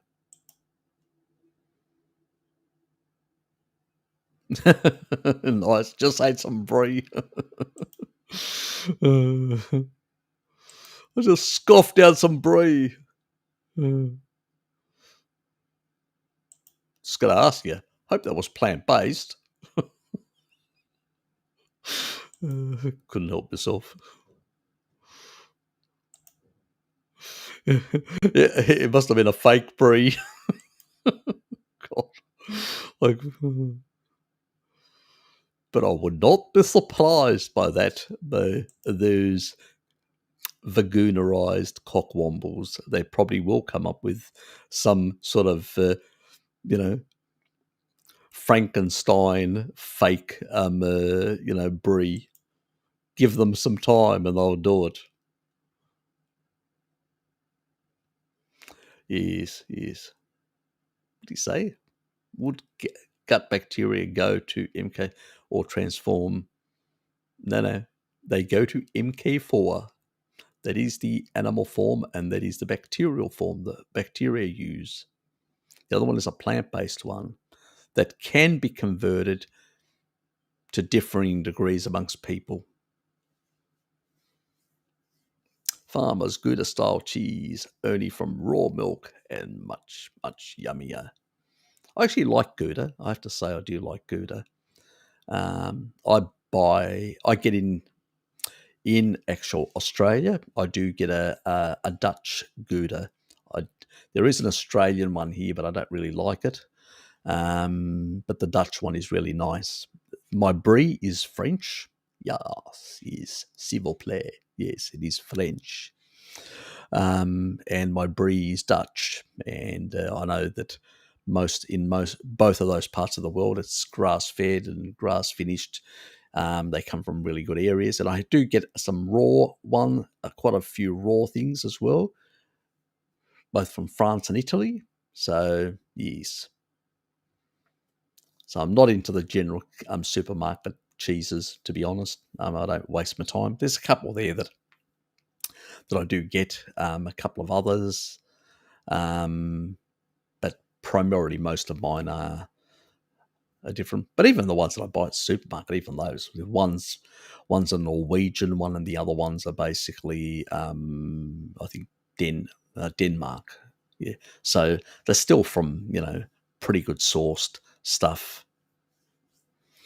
Yes, I know. I don't really support a lot of the local producers. So the reason why I don't buy Australian cheese is because they've all gone fucking woke. I'm not kidding you. They've all bloody gone. All the commercial stuff that's in the supermarkets is all fucking woke cheese, full of non-animal rennet. Yes, we won't have that animal product in there. It's got to be vegetarian. No animal rennet, whatever else. You can stick your non-animal rennet up where the sun doesn't shine, basically. So I don't buy their product. Simple as that. Where at least with all the European stuff, there's all animal rennet. And great. Problem is, even I had to abandon some of the Greek products. Even my second most favorite halloumi I gave up on because it's got non-animal rennet. But the other one, which is my favorite, still has animal rennet in it. So I still buy that and enjoy it. So yeah, this is the sort of, the Vagoonerized sort of, infiltrating their propaganda into the food industry and basically altering some of these animal products. That's what pisses me off no end. So yes. G'day, Craig, mate. So if you had someone on pretty much animal protein, fat, and greens, they have sleeping problems, one falling asleep and staying awake or staying awake. Look, there are a lot of factors that could cause these things. There are a lot of factors. Most people that are on a carnivore diet eat exactly this sort of stuff. Well, bar the greens. That's a sort of a more low carb approach, which is fine. I don't have problems if people want to be on a low. Just try and make sure that I will be doing for the low carb. I'm carnivore, but low carb people that do subscribe. So we'll be doing something on oxalates and sort of pointing out which ones to avoid. Very important. So that's going to be in this month sometime. I'll be doing it. So covering that point, probably give you a bit of an idea in that. I found that many cases it's some people are sensitive to look, your digestive system has circadian clocks, or every system has different clocks. And sometimes if you're eating completely very irregular hours, sleeping irregular, doing a whole lot of things irregular, it can actually put those clocks out of whack. And it can really cause sleep disturbances and have nothing to do with your diet whatsoever, but your lifestyle. Other people are more sensitive to blue light than others. Some people can cope a bit better. Some can't. And so they have really problems with sleeping. I'm one of those people that can somewhere in the middle. But since I've blue blocking glasses, changed all this, I sleep very well. So, and wake up in the morning and I feel wonderful, so I don't have the sort of, like before I sort of would get up and I sort of didn't feel 100%. I wasn't tired, but I wasn't like, really, on full cylinders, so to speak. And that's a factor pretty much of blue light, too much screen time, like I'm doing now. It's 12 o'clock here. But yeah, those sort of things.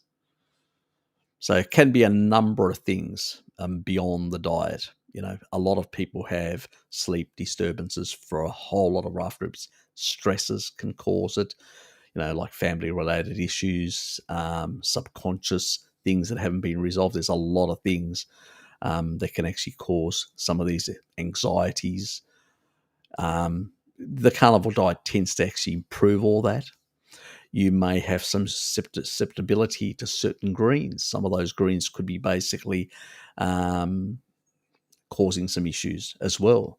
I found some people remove the coffee completely and resolve their sleeping problems completely. So some people they're very poor. I'm a very good metabolizer of caffeine. I can have caffeine even in the evening and go to bed and be out in 5 minutes. Some people can't. They don't have that capacity. There are special genetics. So I've got those genetics where I'm a fast metabolizer. So I can clear the caffeine out of my system 4 times faster. So where it may take somebody 6 hours, within 1.5 hours it's gone. So if I was to basically, let's say, have at 9 o'clock, by 10:30 it's out of the system. Where somebody else it'll be in the early hours of the night. So even if they have like at 6 o'clock coffee, it's still in their system by 12. So, and sometimes some even up to 8 hours. Yeah, so it can vary. So there's a lot of factors that could be at play, Drop me an email if you check the about thing, and give me a bit of a background on your history, your life, things that you've done, dietary problems, issues, whatever. And then, like a doctor, I need more details to basically be able to give you a better non-medical diagnosis, an opinion from yours truly. So, yes, I need to make that disclaimer. This is not medical advice. None of this is. This is just opinions. This is an entertainment show. Harry, how dare I'm not in the U. Oh, you're in the Netherlands. Oh, sorry. Sorry. Well, whoever's in the bloody US, call your politicians and tell them to basically, oh, you're in the Netherlands. Yes, I love you, Gouda. Did that make up for it? Calling you a Yank? Oh well, you got to insult somebody in the evening, and it was an accidental one, Bo. But any Americans out there, yes, please do call your politicians, do put the pressure on them, do give them a good whipping and all that. Yes. So if someone is on animal small amounts of cooked greens, find it hard to sleep. That was the thing that you said before. Yep. Taurine supplementation can also, now that I'm thinking of it, it does increase GABA, and it can improve sleep as well. So taurine is another thing. So you may want to get a bit more, but that may not be a problem. As I said, there may be other things at play. So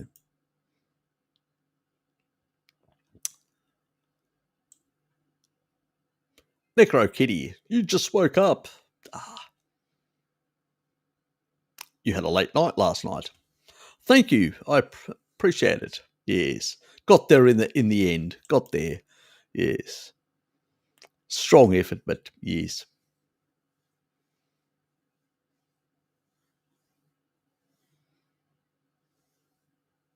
Look, I've got quite a few followers from the Netherlands. There's quite a few of them, Christina's usually here, but she's not here. There's Alex. He was here. I think he's gone. There's a number of them. So I do have a good representation. It's one of, I probably have out of the non-English speaking world, probably the Netherlands is probably one of the strongest following of this channel. So yes, I do appreciate that support from the Dutchies. Actually, my brother, he's my closest friend. He's like a brother. He's actually half Dutch on his father's side. So So I've even got them in the family, so to speak.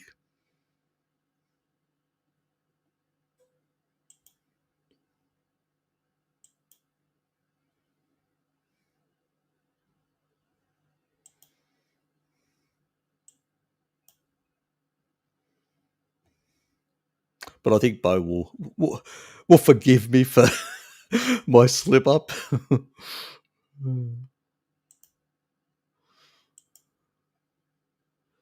I'm just going to run through these really quickly, and then I'm going to call it a night. So everybody's got their little messages up, and we're not answering anymore. Mate, Bjorn, you're late. Dusters for you, mate. Dusters.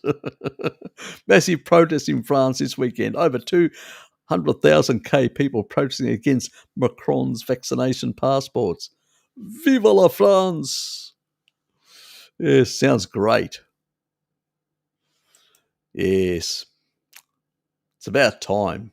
We had massive protests in Greece as well, as I showed last time. Yes, about time people told the pollies to, yes, exactly. That was an indication of friendship, YouTubia. Viva la revolution. Yes, exactly.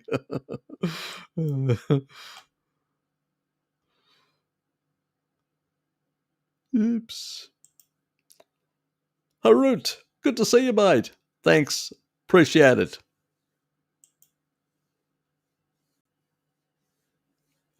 Eat hair for reversing grey hair. Depends what sort of a hairy creature it is. The partisans should have used the live Olympic closing ceremony to protest. The Parisians, I mean. Yeah, the Parisians. Partisans, French. This stage, I'm sort of, it's nearly, should be going to bed. I'm going to put everything up and then I'm going to blast out of here.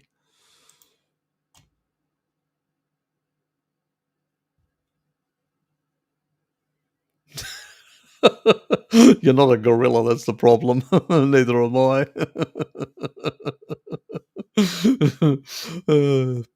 But henchies. I love it. I don't know the people that know that have seen Bart Kay's hench animation thing. That's a killer. God, that is fucking funny. A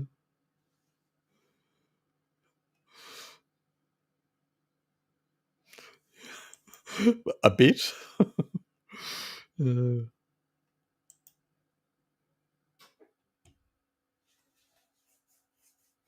Yeah, look, I think even myself and many others have seen similar results in that regard.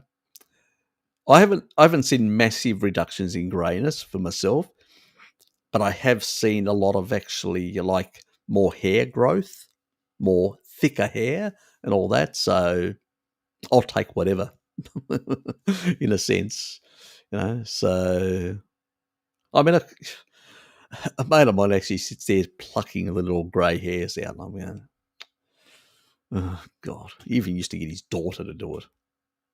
Bloody hell! She's grown up now. She doesn't do that crap. That's severe vanity.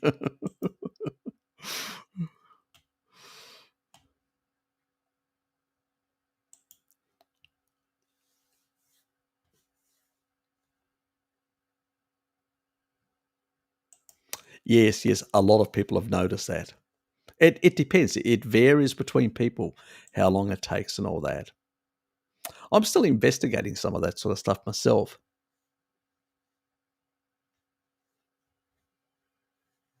Do you think that that Tibin quercetin combo and senolytic effect? I know the former is anti-cancer drug. I'm aware of that, but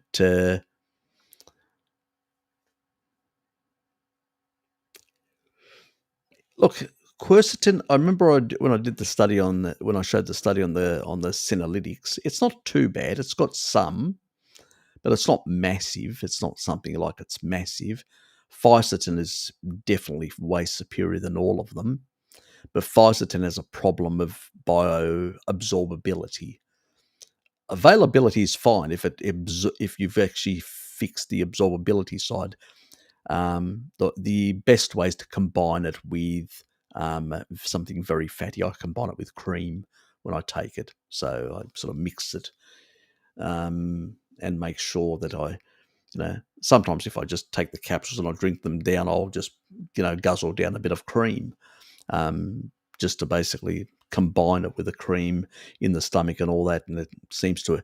And based on the research, it absorbs much better, the fisetin. So, and it basically knocks off both cancer cells and senescent cells, fisetin, more effectively than any of the other senolytics that are out there at the moment. This is based on the research that we have. There may be other things out there that we don't know of that may be even better as a senolytic effect. But I'm still researching, trying to find other things to combine in that regard. So I still haven't done. There's another thing that taurine does, that another supplement does, but mum's the word, and it does happen in the brain, which is really important. It starts with an S. You're sort of getting the drift. But anyway, but I won't go into that yet because it's really important. It can actually show how to reverse brain shrinkage. Yes. So yes, we'll get into that. There's a few other things in terms of Parkinson's disease and many other things of that sort. So yes, I tell you, animal foods are so therapeutic in the things that they've got. Oh, come on. Unstick.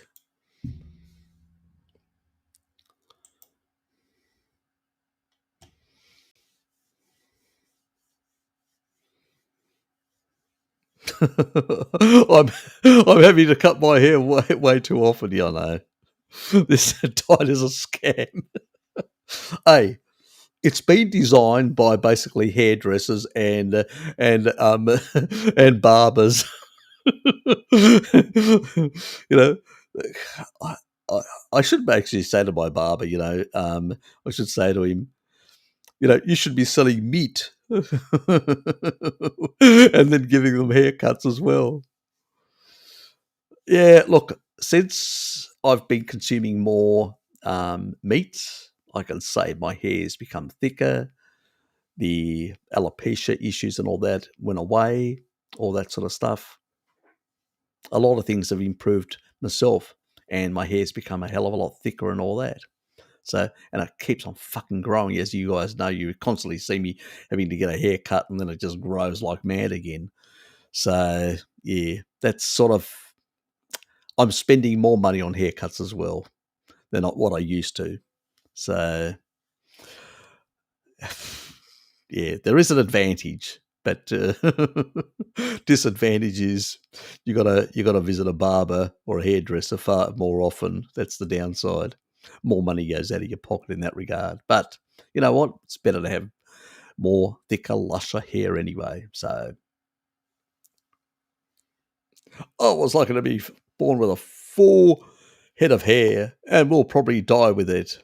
No baldness, no, and very little graying in my family. I hate you. You bastard. Oh, I'm envious. Just kidding, Bjorn. Oh, yeah, it's just shit happens. See, more of your ancestors enjoyed good animal nutrition for multiple generations, and you are the beneficiary. Unfortunately, on my side of the family, they went through multiple wars, starvations, and everything else under the sun, and deprivation and all that, and left its toll on people like me, their descendants. So, not bloody happy. Yes, not bloody happy at all. But it's the way it is. Can't do much about it.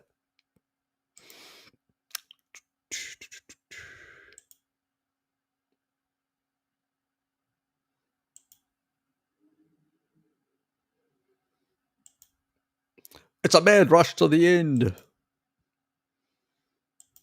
How far away am I from the end? Oops, I'm getting there. Move it, move it, move it.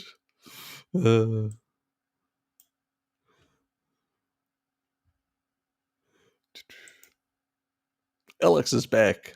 Oh, that's the one. Yes, catalase. That is exactly the one that I mean. Exactly, and I've tried that as well. Um, didn't it didn't do anything magical? Let's put it that way. Because I tried that before, and the actual carnivore diet has actually reduced more than when I was doing that when I was doing keto. So maybe carnivore diet, and that may help a bit more. Yeah, maybe I should give it another try. Don't know.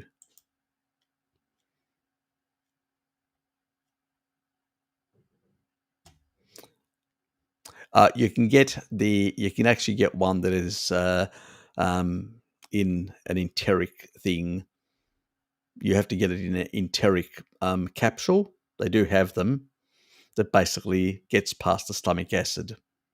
So, but they are a bit more pricier. And there is one on iHerb. I think they've still got that brand. So no, I did get the right one, but it's just, it only helped marginally. But then again, around that era, thinking back, it was a much more stressful period of time in my life. So maybe that was also exacerbating the thing, and I wasn't getting the best results. So you never know. Maybe I should try it again. But that enteric one was a bit on the pricier side. So, yeah. So it's veg. Yes. So you're not a slave, I hear. Yes, we've only been cooking meat for 1.5 million years. But Wacky Toaster, at least he got you on in the right direction. Some of his other stuff is a bit dubious and actually comical in some, you could say. But anyway, that's for another day.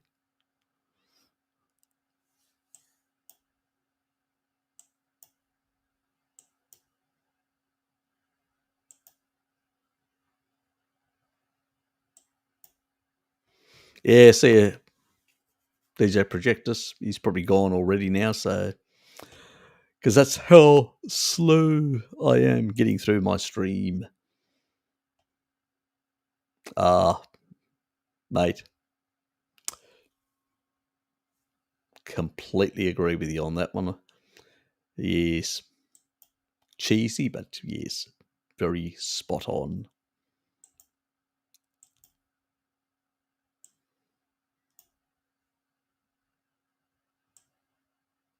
Celebrated chat for 1 hour, an hour plus indeed. Well, it's 3.5 hours now. I told you I'm not consistent when it comes to these things. You should never believe the description when it comes to me basically talking about time. Ignore the description. I never follow the description. Now plus 5.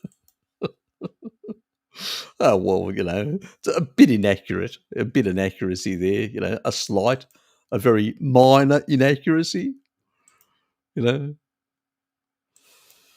uh, extremely small. We've got to get to hear Harry's alarm clock in this live stream. Yeah, you will. The way I'm going. Oh, I'm off to work. See yous. I'll leave the live stream running. Oh, God.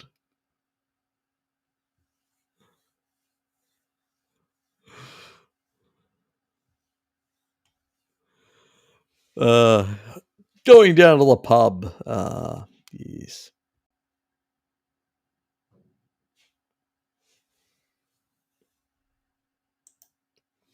Well, Lukey's off to sunbaking. Yes.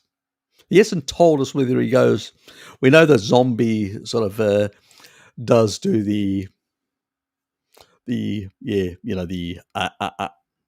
not to be told about that one. Sunbaking that hole. Yes, that lady. Yes, concerning, very concerning.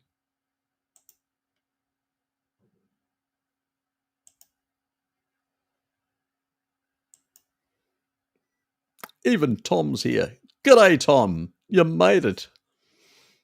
You're late. I could have been gone by now. I had to wait for Tom. There you go.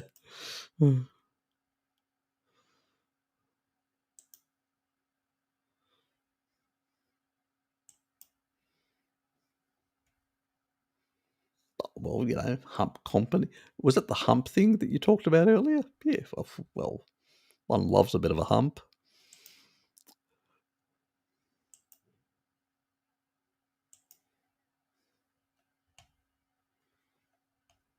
Ah, yes. It's an extended series.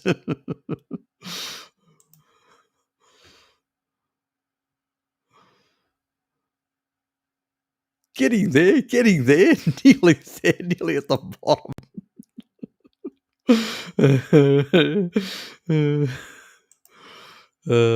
G-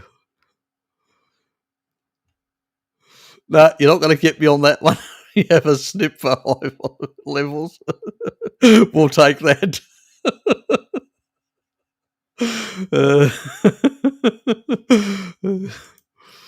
Oh, God. Yes. It's a nootropics. Super. And I got right down to Dave's. Off into the sun, traditional style through. Ah, yes. Barcelona. Harry Red Pill Sopranos. Thanks, Bruce. Yes, and we've come to the end. And I better go. It's heading towards 1:00, so I need to get to bed to get to work tomorrow. So, anyway, guys, thanks for being here. Appreciate it. Thanks for celebrating with me. An evening, a memorable evening. Got to the 1K at last, so which is good. Try and get one or two additional videos this week in. I'll do a bit of I do want to do a slight, a bit of a COVID overview, just to tell people where we are, what things, what have been talked about and stuff like that, some of the nonsense, some of the interesting parts, some of the controversies and stuff like that, and then have a general Q&A, and that will be basically this coming weekend. So it'll be basically Friday night for anybody in the Americas, and everywhere else it will be basically early in the evening, early in the day in Europe, and later in the evening in Australasia. So it'll be the same time that this was done. This was actually run. And so it'll actually give an opportunity for people from the US, Europe, Australia, Australasia generally to be able to ask questions, anything in regards to COVID, because there's a lot of misinformation out there. There's a lot of nonsense. There's a lot of sort of stuff out there that's being peddled. Good night, Lamps, Trouble, Blinky. Yes, you're welcome. Dave, Wacky Toaster, Bjorn, Trouble, and now go to sleep and stop talking. Thanks, Alex. See you, mate. Yes. So, I look forward to seeing people along to that. And as I said, there is no question which is not allowed. I don't care what it is. If you've heard the wackiest thing, bring it up, because people are going to be saying all sorts of nonsense out there, baseless, no science, no evidence, no nothing. It's just basically they're pulling it out of their crazy hat. And David, good to see you here. And yes, what can one say? So it'll be an opportunity for you guys to basically be able to let me know things that you've heard and stuff like that, get an opinion from me on those sort of things. I'll try and have some science ready to go to pop up and say, yep, look at this, and stuff that isn't, I will take notes and I'll say, okay, I'll do so. That'll generate some videos the following week for me, in regards to some of those controversial things that I may not have heard about or things that people are claiming. And I'll say, okay, let me look into them. So, because there's always claims that people make.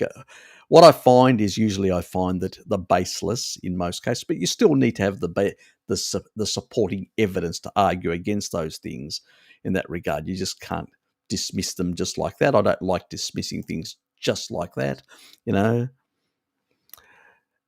And yes, well, that's the whole aim, I'm not in it to prove one ideology right or wrong or something like that. What works? If it works, why not? Apply it. Apply the biohacking elements and all that if it works. We can live, have a good health span like our ancestors and then just drop dead. That's what I want to do. I remember there was a guy out of New Zealand, an academic, and he had worked for the World Health Organization and actually went around to the Pacific Islanders and saw these people and vibrant and said, what am I going to teach them? And he realized the bullshit that was in the agenda. I forget his name. I need to try and remember. This was years ago. I actually looked at some of his stuff, and he was lecturing out of one of the universities, the Auckland University, to be precise. But he was saying some really interesting stuff about, and giving some insights about some of these organizations that he had actually worked for and how they operate and the sort of agendas that they push, which is really interesting in that regard. So, and he saw, he said, I want to be racing up the hillside with one of my mates, and I just want to basically drop dead, while I'm just about to get ahead of him or stuff like that, And that's the way we want to go. We want to go vibrant and strong and all that, like that Masso running up the hill at 80 years old and a 44-year-old or mid-40s, I think. Better not get Mary's age wrong. Get into trouble with Mary. Mid-40s, a woman that couldn't keep up with basically, yes. And so, yeah, incredible. I'm telling your dad. I better go to bed. Yes, Mum. Going. I'm out of here. See you guys. Thanks for being here. Appreciate it. And I will see you guys in a live stream, the COVID one, next week. Take care and appreciate it being here. Thank you for all your support and promoting my videos around the place and getting me known and really getting me to the 1K. Thanks. Appreciate it. See you guys.